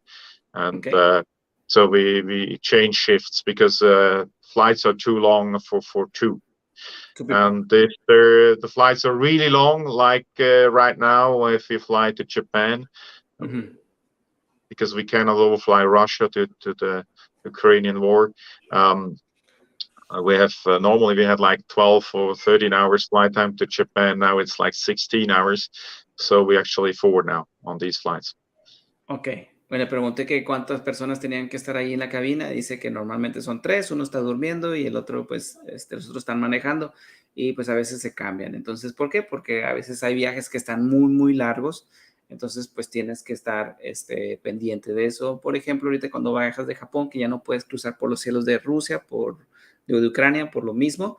Entonces, pues tratan de hacer otras rutas, ¿ok? Very great office do you have. It's it's a good view. An office with a view. Yeah. Oh. Yeah, that's sprites. Is that sprites? Yeah, these are red sprites, yes. And as you can see, this was shot from the passenger cabin, actually. Sí. It was at the beginning of the pandemic. when we did cargo flights with the passenger planes. And this was on a cargo flight, so the cabin was actually empty, and we were 4 pilots there due to the long flight time. So during my break, instead of to go sleeping, I went to the back and did some shots from the cabin. So this is actually the engine you see below, and above it there's a thunderstorm with red sprites. Got lucky there, and above it's Cygnus. So, And but I you were didn't very realize lucky. I captured red sprites until I processed the image. I just saw the red sprites at home. I didn't see them in Yeah, the because plane. you're very, very lucky, because those sprites last about half a second, perhaps. I don't know. Yeah, but yeah, not even. I think a few milliseconds. Sí. Dice, miren, esa foto que está aquí, donde están, esas fotos fueron ya desde el área de pasajeros ahí en el avión, en el Boeing 777. Y podemos ver, pues, que está bonita las estrellas, pero hay algo particular que son esas rayitas de color rojo que están ahí en medio. Bueno, eso se le llaman red sprites en inglés, ¿ok? Entonces, esos red sprites, se forman cuando hay tormenta debajo. Por ejemplo, del lado derecho se ve la tormenta, pero en la parte de arriba es cuando se forman los sprites. Ahora, lo interesante de esto es de que esas cosas se forman y suceden en un segundo o menos de un segundo. Por ahí estamos hablando de milisegundos. Yo creo que es menos de la mitad del segundo. Entonces, para poder capturar esto, pues imagínate, vas en el avión y lo estás tomando fotos y lo que te topes con un sprite, o sea, sí. A ver, mira, te preguntan otra cosa, Ralf. They're asking you another question. Ralf, have you ever seen the St. Elmo's fire? Oh yeah, we have that quite often. Yes, it's like little flashes in front of the windows, and when you circumnavigate thunderstorms, then the whole aircraft structure gets charged electrically, and then the discharge is like little flashes on the windows. We see that quite often. Dice que lo ve muy seguido, creo que sí le entiendes, pero igual lo traduzco. Dice que lo ve muy seguido y normalmente pues son cargas eléctricas que suceden ahí en la ventana, pero que sí lo ve. Entonces, que sí pueden ver el San Elmo, el fuego de San Elmo, ¿ok? Y pues ahí está el Red Sprite. Digo, it's one of a kind pictures that you have there on the sprites in the plane. And you see the sky, and you have red sprites, you have the storm, you have the engine. Yeah. Yeah, that's another special one. It's actually it's a panorama shot out of the cockpit. So actually moves the camera from the side to the front to shoot it. Excuse me, hold on. And it's the southern Milky Way over the South Atlantic on a Sao Paulo flight. Okay, no, pues es una So actually you see desde... on the left side you see the dark horse, you see Scorpius, and then in the middle there's the Coalsack Nebula, Dark Nebula, the Southern Cross, and then on the right there's Eta Carina Nebula. Yeah. Eta Carina. Sí, vino, fíjense esta, you're crazy, man. Wow. I'm going to shoot some pictures there. Move away, please. In fact, we can exchange the seats. Yeah, we have to rent the plane and start offering astro shootings out of the plane. Empezó a tomar una panorámica desde la cabina y ahí está, no manches, está genial. Awesome picture. Great picture, unique picture. Yeah. Unique. Thank you. Okay. Yeah, the left side is another A-pod of mine. This Magallanes. was the flight actually from Sao Paulo to Peru, to Lima. And this is over the Andes, and you see the southern Milky Way, and the top is again Eta Carina Nebula. On the top left is Coalsack and the Southern Cross, and below you see the large and the little Magellanic Clouds. Ujú. Ahí In está, the iba a ir middle, a within Perú, iba a ir a por ahí a Lima, y pues ahí está Eta Cariane, y están la nebulosa de Magallanes, las nubes de Magallanes, perdón, la nube de Magallanes y la nube chiquita de Magallanes, que también se ve ahí. Está genial, está genial. So you don't use your time on the plane. I call that work, you know. Yeah. Qué genial. Others would call it fun. I call it work. Sí. Say, Ralph, you have to go to New York. Okay, more pictures. Yeah, sure, right. Yeah, sure, cool. Muy bien. Yeah, the right side is again on the was on the South Atlantic. No worries. Well, Yeah, similar image. The left is a still from that time lapse you posted lately on your stream. It's over India, actually, with the rising Milky Way and the storm, and then below you see the light pollution of the Indian subcontinent, which is pretty strong. And on the right is actually my first Milky Way shot out of the plane. Really? That was over Belgium on a flight from London to Zurich, and there was a colleague of mine who was friendly enough to do a plane trail right into the corner of the frame. That was pure luck. So it's another plane that was coming opposite on a lower level. That's the plane you see there. Aquí está la imagen de la Vía Láctea, por ahí habíamos puesto nosotros un video, y luego acá también pues está la primera imagen que tomó él de la Vía Láctea. Entonces, en la parte de abajo nosotros podemos ver como un trazo, ¿no? Un trazo, bueno, pues este es un amigo de él, dijo, otro avión que tuvo la suerte de que estaba pasando por ese lado, entonces por eso se ve el trazo del avión que está ahí. Entonces, pues ahí está, ¿verdad? Está genial. Está muy, muy padre, muy bonitas fotos. They're very, very good pictures. I love the pictures from the plane too. Aurora Borealis from the plane. Yes, that's another apod of mine. You see the Aurora Borealis. This was in August, where it's not the time where you go shoot the auroras normally, and you see the polar day. This is direction north or Canada, and you see some noctilucent clouds actually there under the aurora, and then it's the permanent sunrise of the polar day. And up in the sky you can see on the upper right, you can even see Andromeda galaxy. So it's astro, it's Borealis, landscape, Borealis, it's noctilucent clouds. It's I really like this image. It's like a combo. Yes. Sí, ahí tienes so much more. Sí, ahí tienes las auroras boreales, ahí tienes el efecto de las ciudades por debajo de la ciudad, de las nubes. Está Andrómeda, ese pequeño punto borroso que está ahí es Andrómeda también. Tiene como tipo airglow también ahí, o sea, tiene todo. Esa es una foto muy, muy padre también. It's one of those things that you have the fortune to capture, right? That they're very, very lucky, very specific time. And it's a privilege to have if someone wants to try and do it, perhaps he will never get it. Because you need another problem is, as I said, you're a bit more limited in the cabin. It's possible, as you saw in the other image.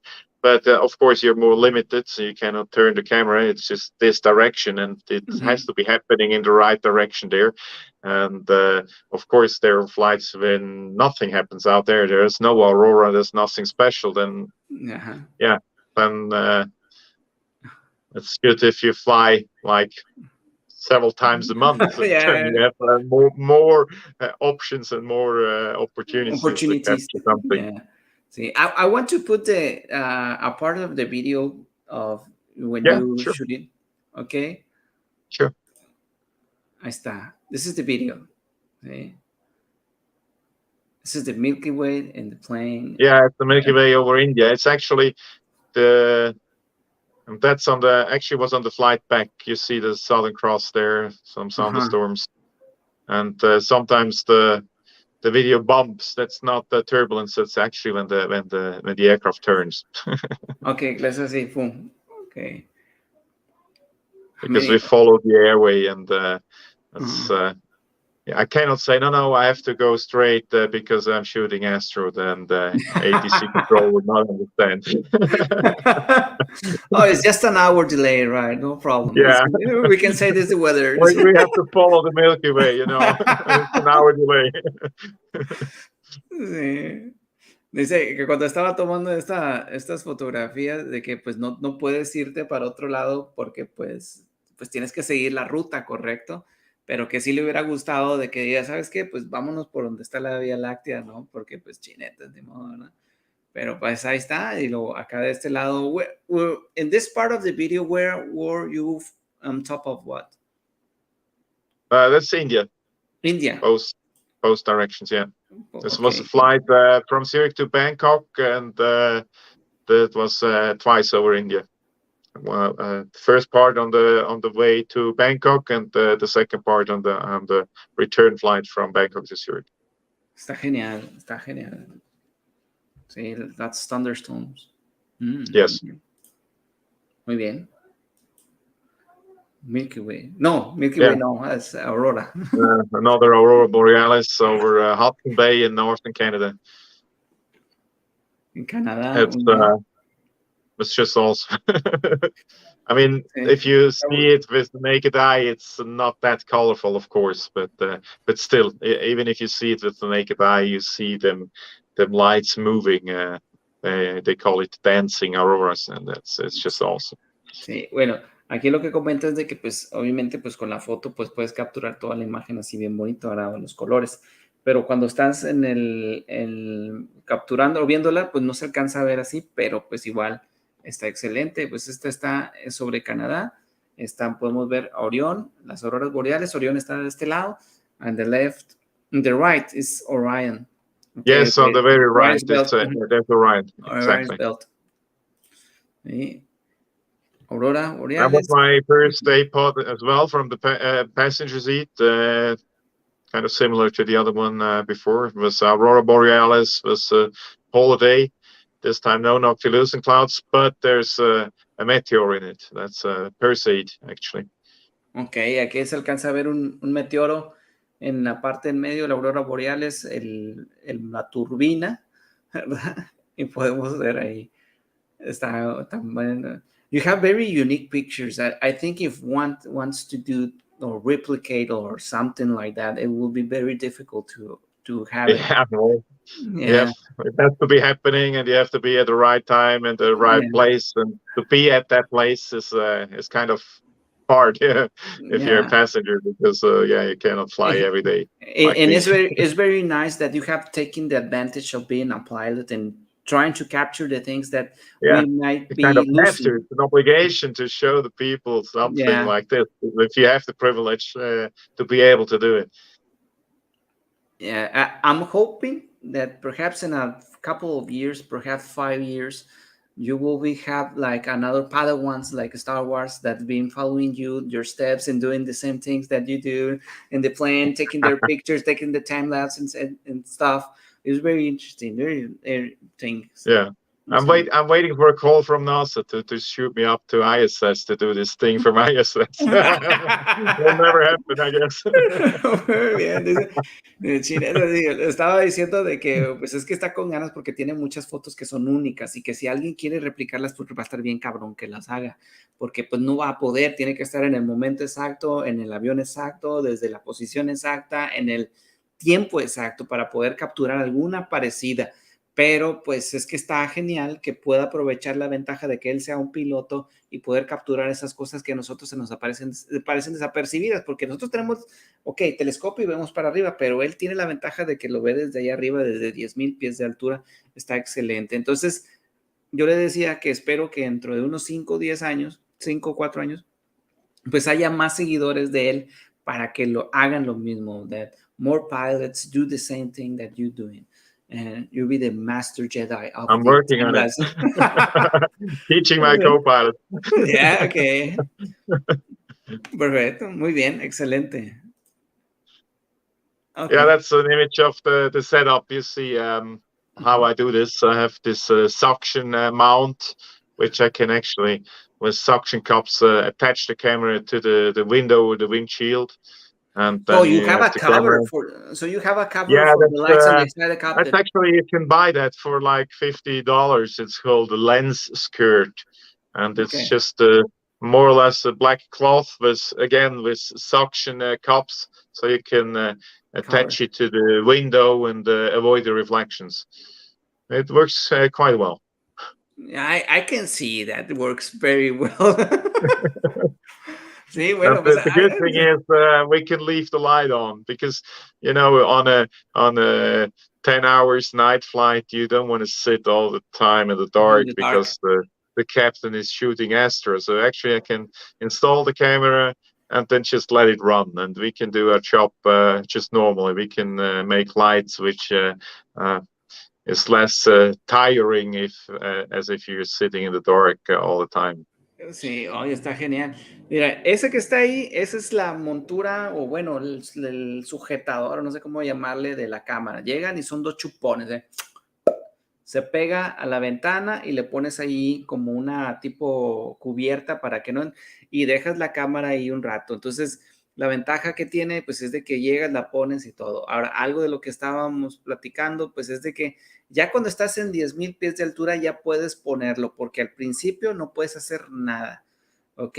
I'm just talking about that you have the right to be concentrated in the plane, and it is not before, well, it's after you have the height of 10,000 feet that will you Yes. be able, you will be able to attach the camera on the window, right? Yes, that's a rule in aviation that we call this a silent cockpit phase, Okay. where you're close to the ground. There's more traffic, so you're in the approach or just after departure, and you really have to concentrate on your tasks, on your flying tasks, and that's where you really do nothing but fly the plane. So you don't talk about private topics. You obviously do not do any photography.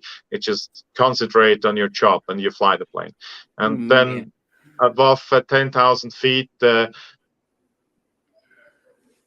workload gets much lower. And then that's when you have time to do other things, because you cannot sit like this and like driving a car for 12 or 14 hours. So actually you have to be able to relax a bit in the flight deck, and obviously you have to eat, you have to go to the bathroom, and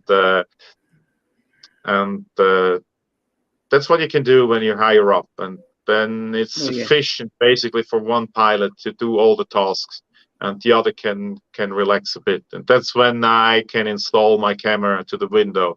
And I mean, the installation of the camera takes like 5 minutes, and then I just let it run, and I can do my tasks again. And for this 5 minutes, it's not different as if I go to the bathroom or if I eat my lunch, and then it's just the co-pilot controlling it. And after that, I can do my job again normally.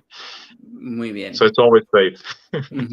Bueno, pues ahí nada más, repasando un poquito, dice que hay un momento de silencio, o que sí se le llama un momento de silencio en la cabina, de que no puedes hacer otra cosa más que pilotear el avión, y una vez pasando ese umbral, ya puedes estar haciendo lo que normalmente haces, que es, pues, no puedes ir todo el día tenso, porque pues a veces los viajes son de 10 a 15 horas o mucho tiempo. Entonces no es como manejar un automóvil que tienes que ir forzosamente sobre el volante en cada momento.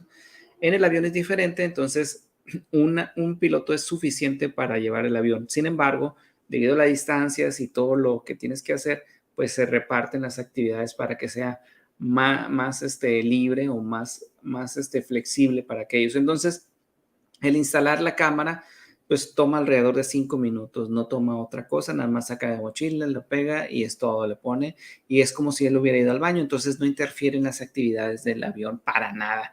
Entonces, esto otra vez lo hace desde una altura segura, que es la altura de 10,000 pies, en donde ya pueden estar en toda libertad de hacer otras actividades propias de la piloteo del avión. Entonces, pues está genial, y ahí está que lo puede comprar como un $50 y tú puedes estar tomando cámaras y esos son los resultados.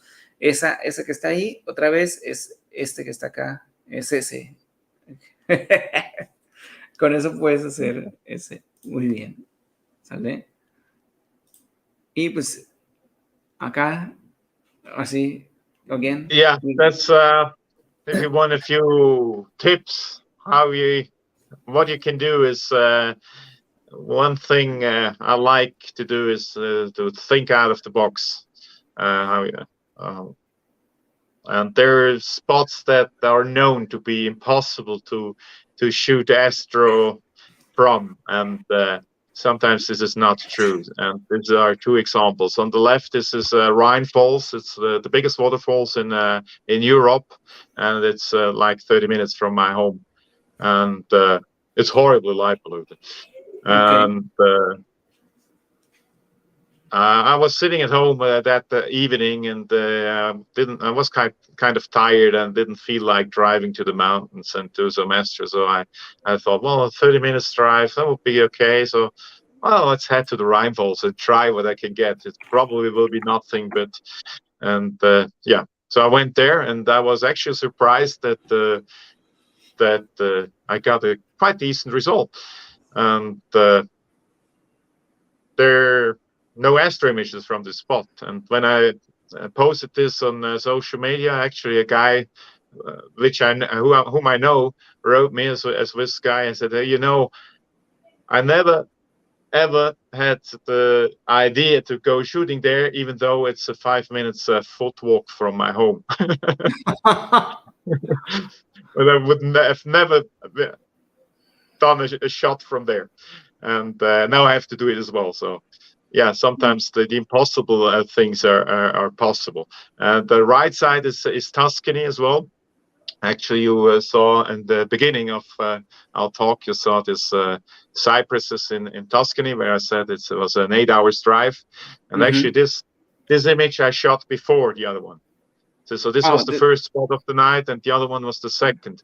And this is a quite famous spot in Tuscany for daylight. Probably one of the most famous spots. And but you I had to checked do my it apps, and I saw that. To do it in the night. Yeah, I checked my apps and saw that the Milky Way aligned. So I went there and I shot it. It was possible.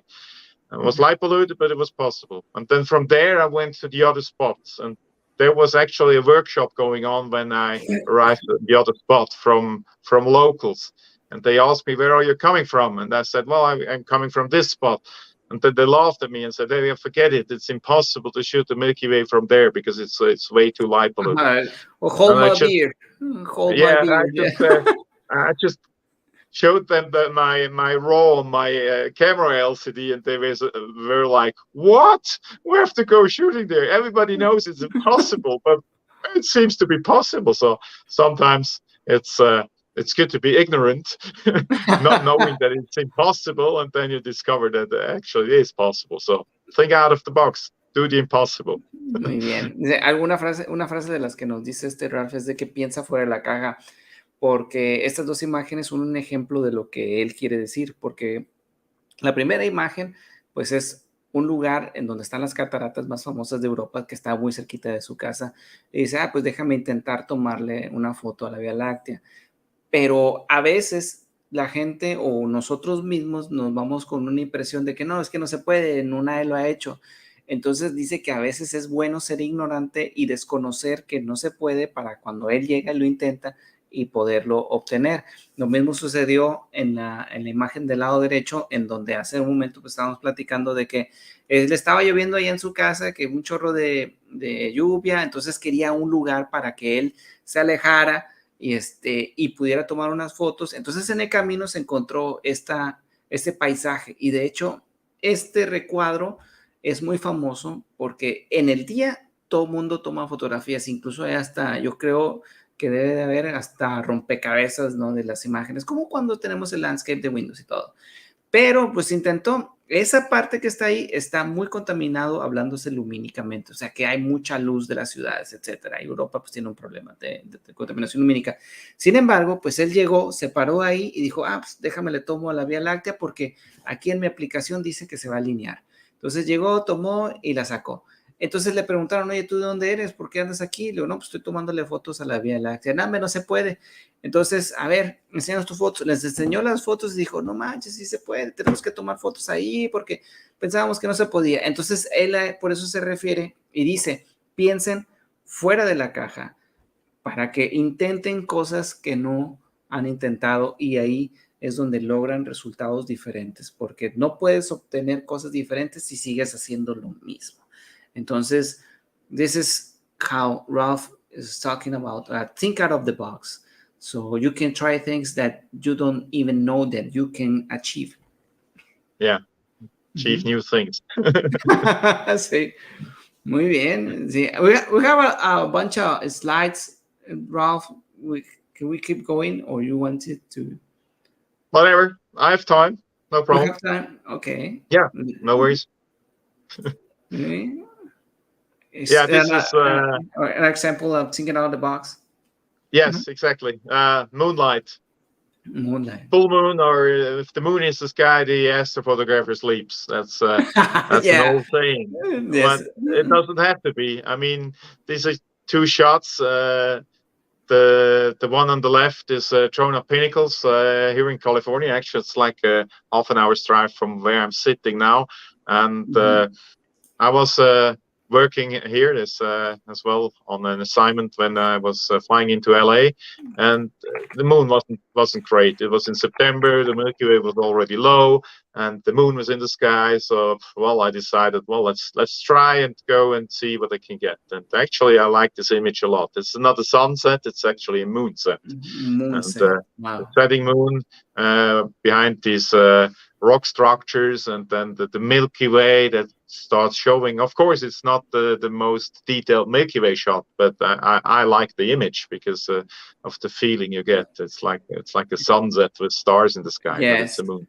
Yeah. Bueno, And estas son unas imágenes que él dice que pues, pienses fuera de la caja, porque, por ejemplo, lo primero que nosotros vemos en la imagen del lado izquierdo es, piensas, bueno, pues es el atardecer, ¿no? Pero no es el atardecer, sino es cuando se mete la luna. Entonces, por ahí se alcanza a ver el Milky Way, bueno, la Vía Láctea, y alcanza a ver la luna. Y luego de acá también, pues es el brillo de la luna. Go ahead, Roth. yeah, the right side is actually a panorama from Switzerland. I was shooting there. It was one of the reflections I tracked where you saw the tracked reflection. It's the same spot. It was the same night. And then there were like 5 or 6 other astrophotographers there. And then at like 2 o'clock in the morning, there was moonrise. So everybody packed their gear and left. And I was like, well, let's wait a little bit longer and see what I can get. And Yeah. I think they missed a great opportunity because that's not a sunrise, that's a moonrise illuminating the landscape.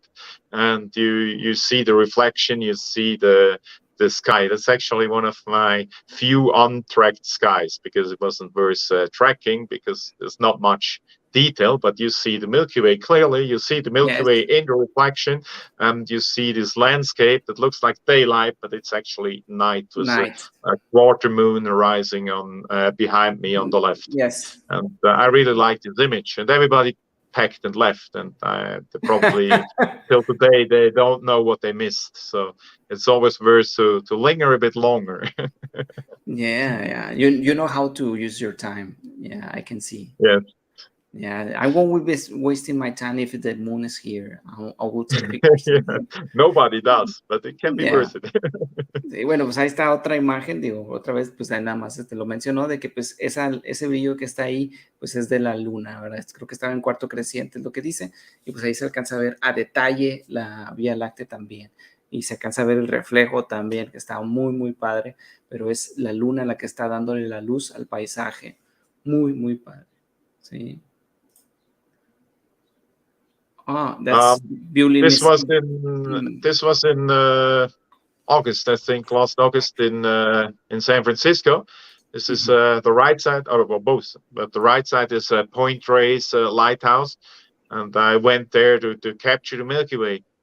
And then on the very bottom right of the right image, you see this bright blue spot in the water, and I was like, "What's that?" When I saw that pop up on my LCD, and I thought this might be bioluminescence. So I Yes, actually it is. turned around the camera facing north, away from the Milky Way, and took a shot. And then you see down in the water these rocks and the surf and the bioluminescence, and I liked this very much. And then of course, I could have composited the Milky Way above it, but that's not the way I work. So I took the image of the sky that was there and was facing north. So it's the Big Dipper you see there. Not the most interesting part of the sky, but together with the image, I think it works quite well. There was quite a bit of air glow again, bright and clean air glow, and just the famous Big Dipper you can see there. And on the left, Bueno, the very left star, that's Buddhist. And yeah. sí, estas dos imágenes pues son del mismo lugar y la primera foto, bueno, el mano derecho es la primera que estaba tomando.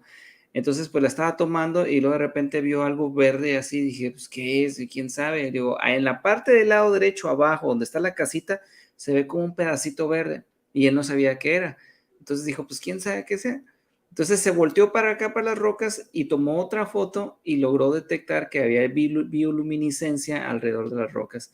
Entonces, pues dice, no, pues me hubiera gustado tener la Vía Láctea ahí, pero pues yo no es una forma en la que yo trabajo porque pues no estaba el cielo. Entonces podemos ver ahí la osa de la constelación y pues ahí vemos el air glow y podemos ver la bioluminiscencia en las rocas. Entonces, and thank you for not adding the Milky Way in the place that isn't there. Yeah, well, that's not the way I work. My skies are in the correct position, and I could do it. I mean, nobody would notice in this image because you don't know where it is. But you know, everything I would look at the image with a fake sky, I would hate myself for doing it. So I won't do it. Sí, nada más le agradecí por no poner la Vía Láctea ahí, que no empezara a hacer fotomontajes, pero dice, no, pues es que yo no hago eso. Los cielos que van a estar en mis fotos son los cielos que están ahí. Muy bien. Sí. Yeah, dress up. Sometimes the foreground is just not the greatest foreground. The sky may be great, but the foreground, I mean, a great sky above some grassland doesn't look very nice. So what you can do is actually dress up. I don't like these images too much where a guy shines the flashlight into the sky. Okay.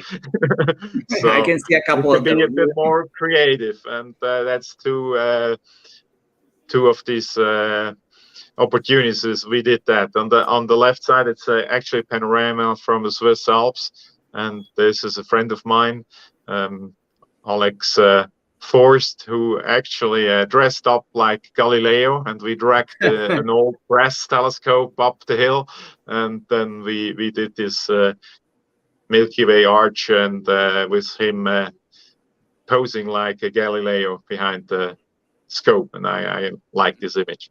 Sí. And the right side is actually a reservoir in Switzerland, a water reservoir, and they emptied it, and it was a muddy lake floor, and it dried out, and it got those mud cracks, and I saw daylight images from there, and I thought, well, this looks like the desert somewhere in Arabia. So what I did, I built myself an Arabian dress, and I had a shisha that I bought once when I was in Saudi Arabia. So I took that shisha, and I took an Arabian carpet and my dress, and I went there, and I dressed up like an Arabian. Está bonito. Oye, algo de lo que siempre mencionan, pues es de que muy probablemente a lo mejor el piso o lo que le llaman el foreground o landscape no es el mejor.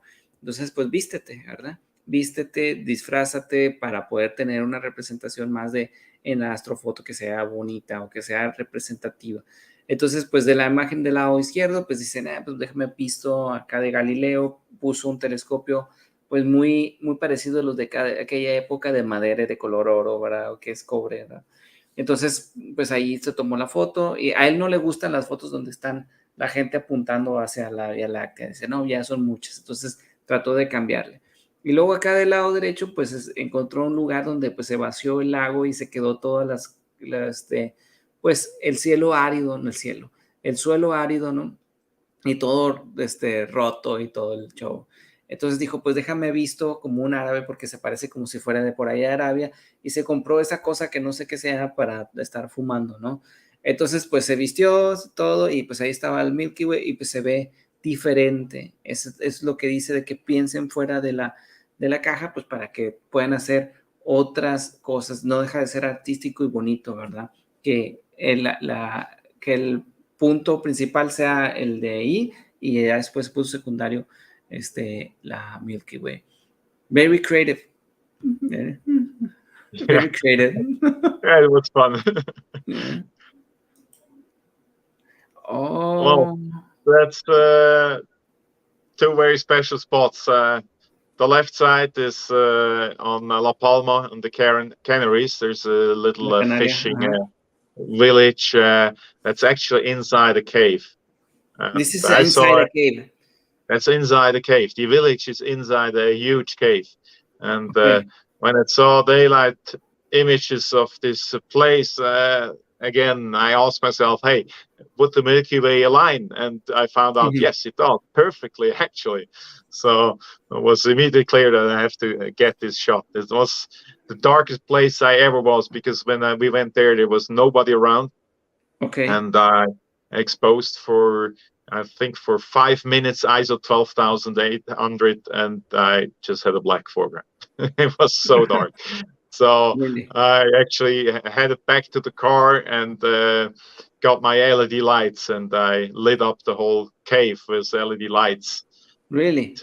Not manually. We installed them on tripods actually, Okay. and like this, we got a foreground, and then at 5 o'clock in the morning, the Milky Way was in the perfect position to shoot it through the cave opening. That was a fun shooting. And Okay. well, the right side is in Switzerland. It's one of the most famous places in Switzerland. Actually, it was on the cover of National Geographic's book 100 Places to See Before You Die. It's a restaurant on the bottom of a tall cliff, and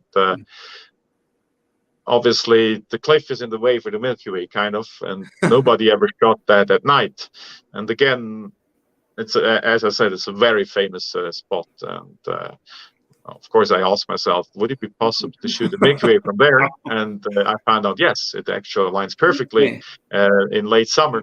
So I actually went there and shot it. And this is the foreground was shot during moonrise. That's why it's so bright. So, right. So It's you moonrise actually, behind me, and the yeah. Milky Way was immediately before that. So actually, your technique is to buy landscape photography during the day so you can replicate to the night, right? Yeah, That's how practically. if it aligns, yes. Muy bien. Sí, Because sí. the landscape is important. Actually, what I'm saying quite often is that an image has to work without the sky. It has to be a nice image, even if there's no sky. If it was a dull gray day, the image should nevertheless work. And if you get this image with a great sky, then you have a great image. But just a great starry sky over a dull landscape will look dull in the end. Muy bien. Ok, let me say it in Spanish. Aquí nada más, pues, toma dos fotos. Son dos lugares muy, muy originales, o muy únicos en el planeta. Y pues el lado izquierdo, pues, es en una cueva. Y pues fue el lugar más oscuro que llegó, porque pues llegó y tomó la fotografía, pero estaba muy, muy oscuro y no podía alcanzar a ver nada. Entonces lo que hizo fue regresarse por unos lentes, no unas lámparas para poderlas poner en tripié y poder obtener la lucecita del interior de la cueva para poder obtener la Vía Láctea. Digo, perdón, la cueva junto con la Vía Láctea. Entonces, de esa manera pudo capturar esta fotografía. O sea, llegas a un lugar donde no hay luz y pues lo que haces pues es adaptarlo, ¿verdad? Puedes hacerlo manual, pero él lo hizo con tripié y todo y estaba bien alineada. Y del lado derecho pues está la imagen que es muy famosa. What's the name of the magazine of the National Geographic? National Geographic's magazine. They have a book which is The called book. 100 Places You Have to See Before You Die. And 100 piezas, the okay. right spot is on the cover of this book. Sí, entonces esa es la Not my image portada. there, just the Not the spot. image, but the spot. Okay. Entonces, esta imagen que está del lado derecho, pues representa la portada del 100 lugares a los que tienes que ir antes de morir. Entonces, pues él lo que hace es de que busca lugares que se ven bonitos de día y piensa, oye, se ve bonito de noche, ¿dónde está la alineación de la Vía Láctea? Y casualmente, pues sí se estaba alineada, pero pues como dice él, nadie se le ocurre y que lo alineen y pues empiezas a buscar, ¿verdad? Entonces, pues ahí está la alineación, 2 fotos de lugares muy especiales en el planeta. What's the name again of the place of the cave? It's in Spain? The cave is in the Canaries. It's La En las Palma. It's Canarias. the village is called Forest de Candelaria. Ok, muy bien. Es en Canarias, esa que está aquí. Muy bien. Camping with your kids. These are your kids. Yes, these are my kids. That's always fun. The kids really like to come along. Of course, if it's minus 10 degrees in the winter, I don't take them along. But if it's a nice and warm night, why not? So this was actually during Corona lockdown. Switzerland was Okay. not fully locked down. The shops were closed, but we were still allowed to move. So I decided there's probably no safer spot than being alone on top of a mountain with a tent. So I actually took my kids and we hiked up to this mountain and set up the tent, and we spent a great night under the stars with the kids, and they just loved it. And I loved it as well. Sí, está muy bonita. Y bueno, pues este lugar pues es en Suiza también y pues fue durante la pandemia y pues no había muchos lugares a donde ir, pero no todas las partes de Suiza estaban cerradas. Entonces lo que hizo fue aprovechar esas veces o esas ocasiones para irse con su familia y acampar en un lugar alto. Entonces lo que hizo fue llevarse una tienda de campaña, se llevó sus niños. Which one is who? From The green one is the boy, and the the boy. brown blue one is the girl. The Yeah. girl. Okay, Marco and Estela. Marco and Estela. Estela. Yes. Okay, Marco y Estela. Entonces está Marco y Estela. Estela. Daddy had a saying in the name, as you see. Okay. Yes, for calling his daughter Estela. Estela. Muy bien. Y ahí están pues, 2 niños. Perfecto. ¿Sí? Y I'll go to move to another slide. ¿Sí? Great pictures. ¿Sí? Yeah, that's actually from my house. Is that your house? That was from my From. backyard. That's the view from my backyard. And as I said before, I'm living in a Portal 5 zone, and this is direction downtown Zurich, which is a Portal 7. So if I look in this direction with the naked eye, I see maybe 2 or 3 stars, and that's it. So I decided, let's see what I can get out of it. And I shot the sky for, that's about an hour integration time at 135 millimeters. And then I put the whole thing into, you don't see anything on these RAWs. It's just a few stars and nothing else. And I put the thing into PixInsight, and then I processed the hell out of it in PixInsight. And was kind of surprised what I was able to get out of this completely light polluted spot without any filters. It's just incredible what the modern astrophotography processing software can get out of the data, of the little data that's maybe down there in the noise floor somewhere. Sí, bueno, esta foto, como decía, pues es de su lugar, de donde, bueno, de hecho su casa, está en el patio de su casa. Entonces, pues estaba hablando y lo dijo y lo mencionó varias veces de que el Bortle o el lugar está contaminado lumínicamente en un nivel 7 del 1 al 9, ¿ok? Entonces está muy, muy contaminado lumínicamente hablando. Entonces, pues dijo, pues déjame ver qué puedo sacar en este lugar del cielo apuntando para allá. Entonces que empieza a apuntar, entonces pues ahí fue como una hora de imágenes. Si tú revisas cada una de las imágenes que obtuvo, pues no se alcanza a ver nada, porque él dice que normalmente a ojo desnudo tú puedes ver si acaso 3 estrellas nada más, pero cuando tú empiezas a tomar las fotos, pues no se alcanza a ver nada. No fue sino hasta que cuando apiló todo en el Pixel Insights, que empezó a sacarle jugo a todo, logró obtener esta fotografía. Y esto es en un Bortle 7. Para aquellos que conocen un Bortle 7, pues es, y los que no conocen, perdón, es un cielo totalmente rosa. O sea, no se ve nada. O sea, tú sales al patio y ves rosa y si acaso ves bien poquitas estrellas. Entonces, aún y cuando está así de contaminado, logras obtener buenas fotografías con la técnica correcta.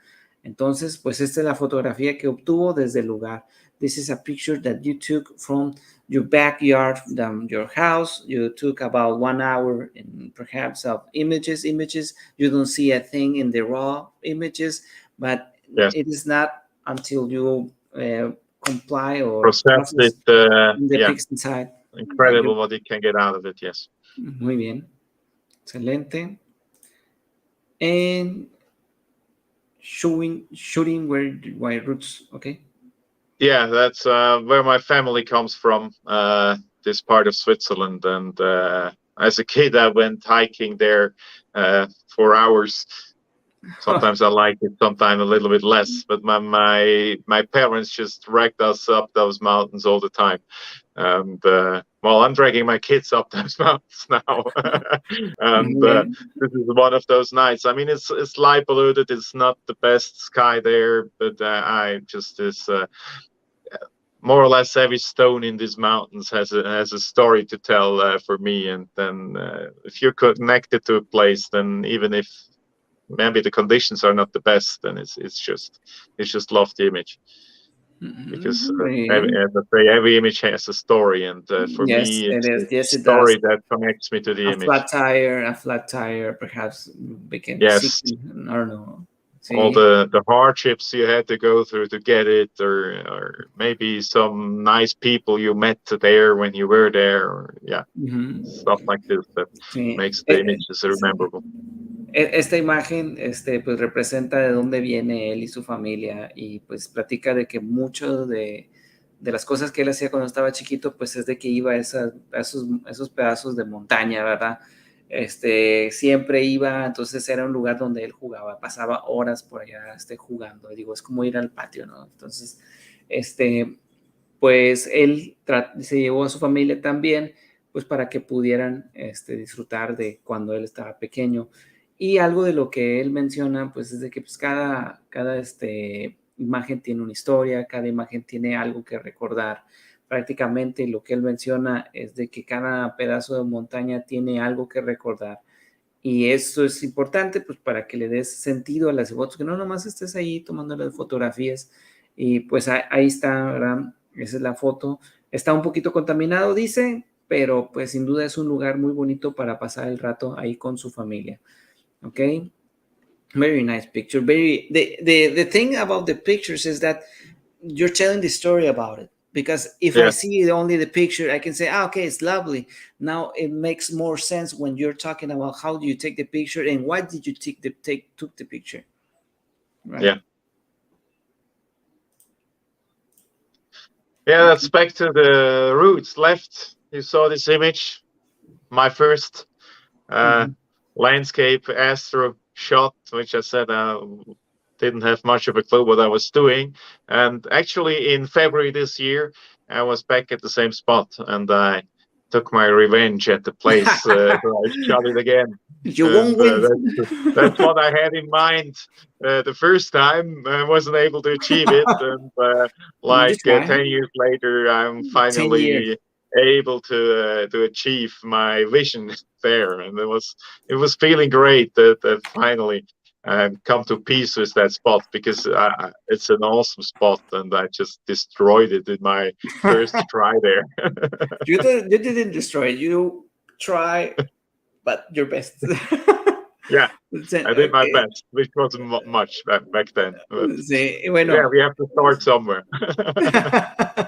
But I never Aquí, forgot the spot, and I always knew one day I have to go back. So when I got the opportunity in February, I just went there and then took the shot. sí, okay, you will pay me. Miren, estas imágenes, pues es cuando empezó la imagen del lado izquierdo, donde se ven las estrellas, pues más o menos, ¿verdad? Logras verlas bien, ¿verdad? Es una buena foto. Sin embargo, pues a él no le dejó a gusto porque dice, esta es una foto que tengo que volver a intentar. Y no fue hasta 10 años, you're talking about 10 years later, you went back to take the picture, right? Is that correct? Yeah. Ok, Yes. volvió a ir a los 10 años y volvió a tener. Eso es lo que tenía en mente. No le salió, dice que la arruinó, que salió una mala foto, pero se cobró venganza y pudo lograr obtener una buena fotografía o una buena imagen, perdón, del mismo lugar a donde había acudido y hizo su primera astrofoto. Entonces, ahí está, son 10 años de aprendizaje, 10 años de retos, 10 años de constancia, 10 años de estarle dando. And to say that in English is we're talking about 10 years of 10 years discipline of and discipline. learning, making progress. Yeah, okay, you speak Spanish right now because Yeah, you I have understand it when you speak, but I don't speak it. you've been taking lessons of Spanish and English. Yeah, Something like I this. should. Yeah, yeah, but because I speak Italian, so Muy bien. I kind of understand when you speak, but I couldn't speak it. Okay, dice que sí entiende lo poquito que hablo porque habla italiano también, entonces pues estaba haciendo. Entonces pues estas son las imágenes, el principio y cómo va ahorita. 10 años muy bonitos, 10 años de retos, 10 años de constancia. Y si se fijan, se tarda mucho en aprender, pero tienes que seguirle. You have to keep going and keep showing your progress to the people so you can move on to the next thing. That's important, very important, muy, muy importante. ¿Sí? And Yeah. Ralph, you were saying something. You were about to say something. No. Okay. No. And Ralph, just to tell you that we're in the last slide of your presentation. Yeah. Every Okay. image has a story. I mean, I was in 2017, I was in Oregon for the solar eclipse. The left side is the image there. And the right side is actually a Milky Way image I captured the night before the eclipse. We were on a little hill with a great view all around for the eclipse. But actually, that wasn't the spot we were planning to go. I had an awesome spot with a fire lookout on top of the mountain, which would have been just awesome for the solar eclipse. But when we arrived, it was right there where this fire is. This is a bushfire raging down there, a huge one. And the spot where I wanted to go was right in the middle of that fire, so that was impossible. So we found this alternate spot on this little hill, and in the evening before the eclipse, I met with an American friend there, and we said, okay, well, let's try Milky Way, and we captured Milky Way over this huge bushfire, and it looks like smoke coming from this fire. Or lava, right? It's almost like a volcano over there. Yes. Okay. And the fun thing was this little hill was completely crowded with people camping up there for the eclipse the other day, and there was a Canadian jazz band there. So actually, while I took this Milky Way image, there was a jazz concert taking place like 100 meters behind me. Really? So it's the only Milky Way shot I ever got was a live jazz concert playing behind me. Sí, mira, estas imágenes tienen también su historia, todas las imágenes tienen su historia y, por ejemplo, iba a ser el eclipse del 2017 y pues él iba a estar allá donde está quemándose allá abajo, se alcanza a ver lo rojito.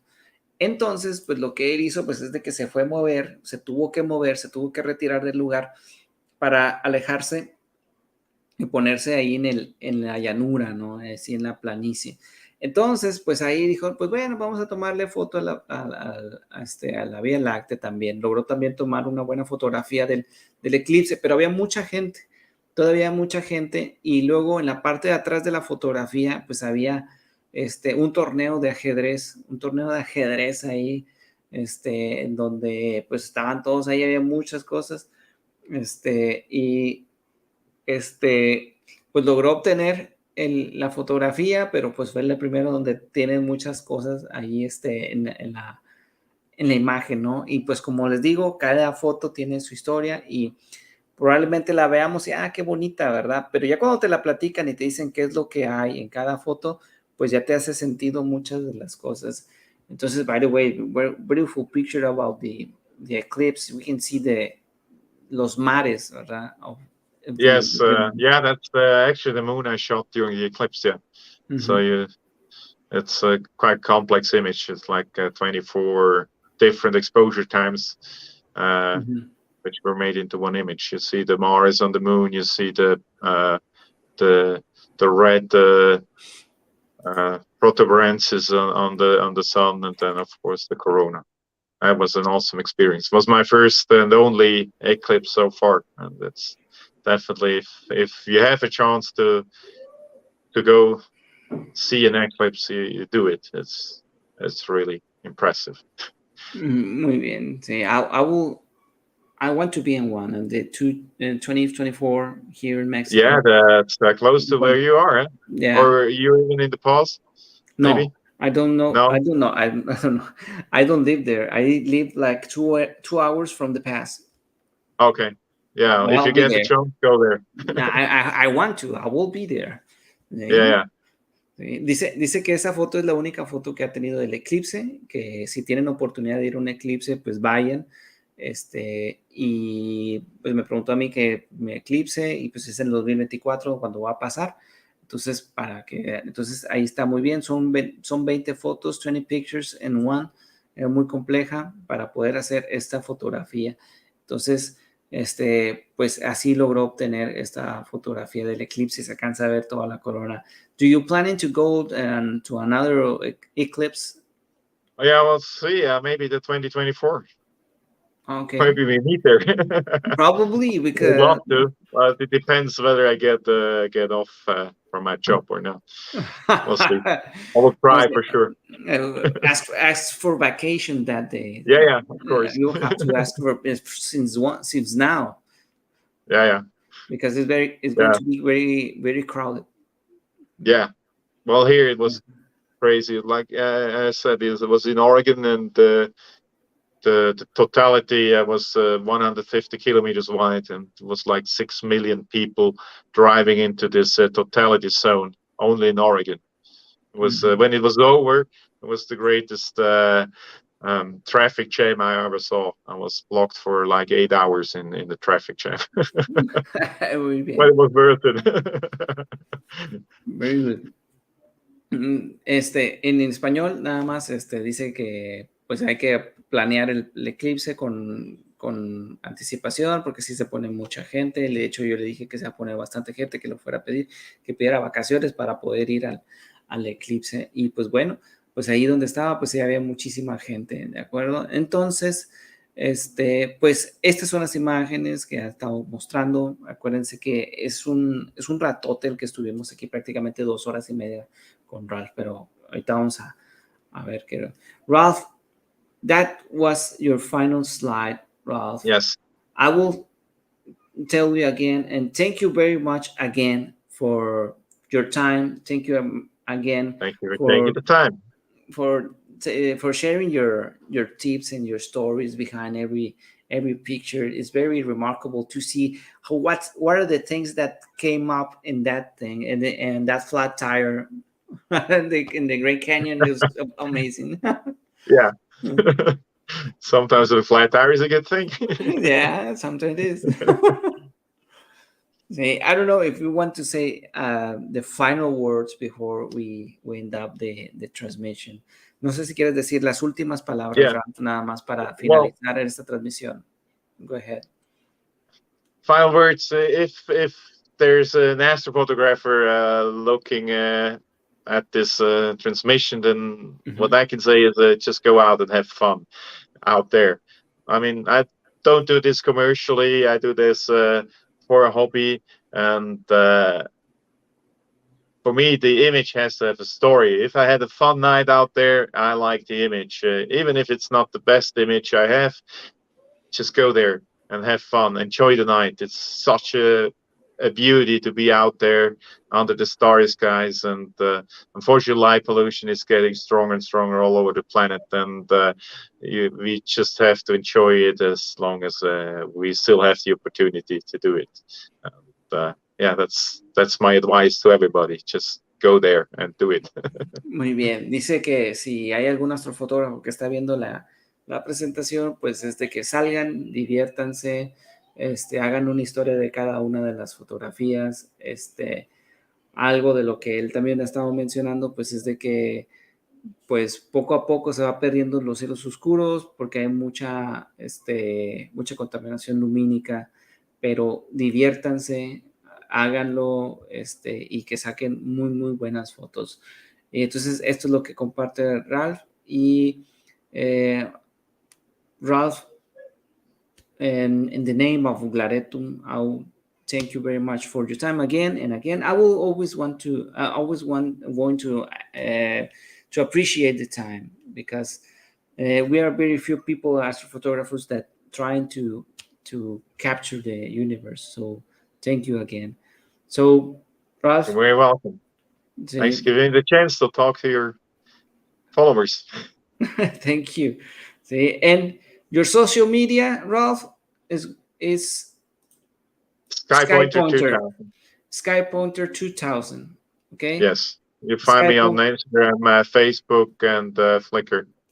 Ok, entonces para que lo busquen también, busquen Skypointer 2000 o Skypointer también, para que lo busquen, sigan sus redes. Está en Instagram, está en Facebook, para que lo busquen y lo sigan, ¿ok? Entonces, Ralf, thank you very much again. Don't leave, because I'm going to finish the transmission, but don't leave. Yeah, sure. Okay. Okay. Yeah, Entonces, sure. Muchísimas gracias, y muchísimas gracias a todos los que nos vieron. Sí, a todos los que nos vieron. Recuerden que la próxima semana vamos a tener también otro invitado, y recuerden que también tenemos nuestro programa a las 3 de la tarde acá en Glaretum también, para que lo vea. Entonces, sin más por el momento, le agradecemos a Ralf y a todos por haberlos visto, y nos vemos la próxima semana aquí en Glaretum, y hasta la próxima.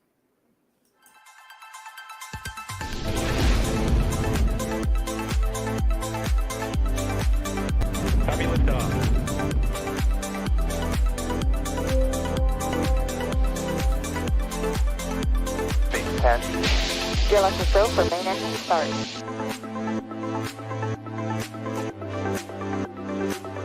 Dragon separation confirmed.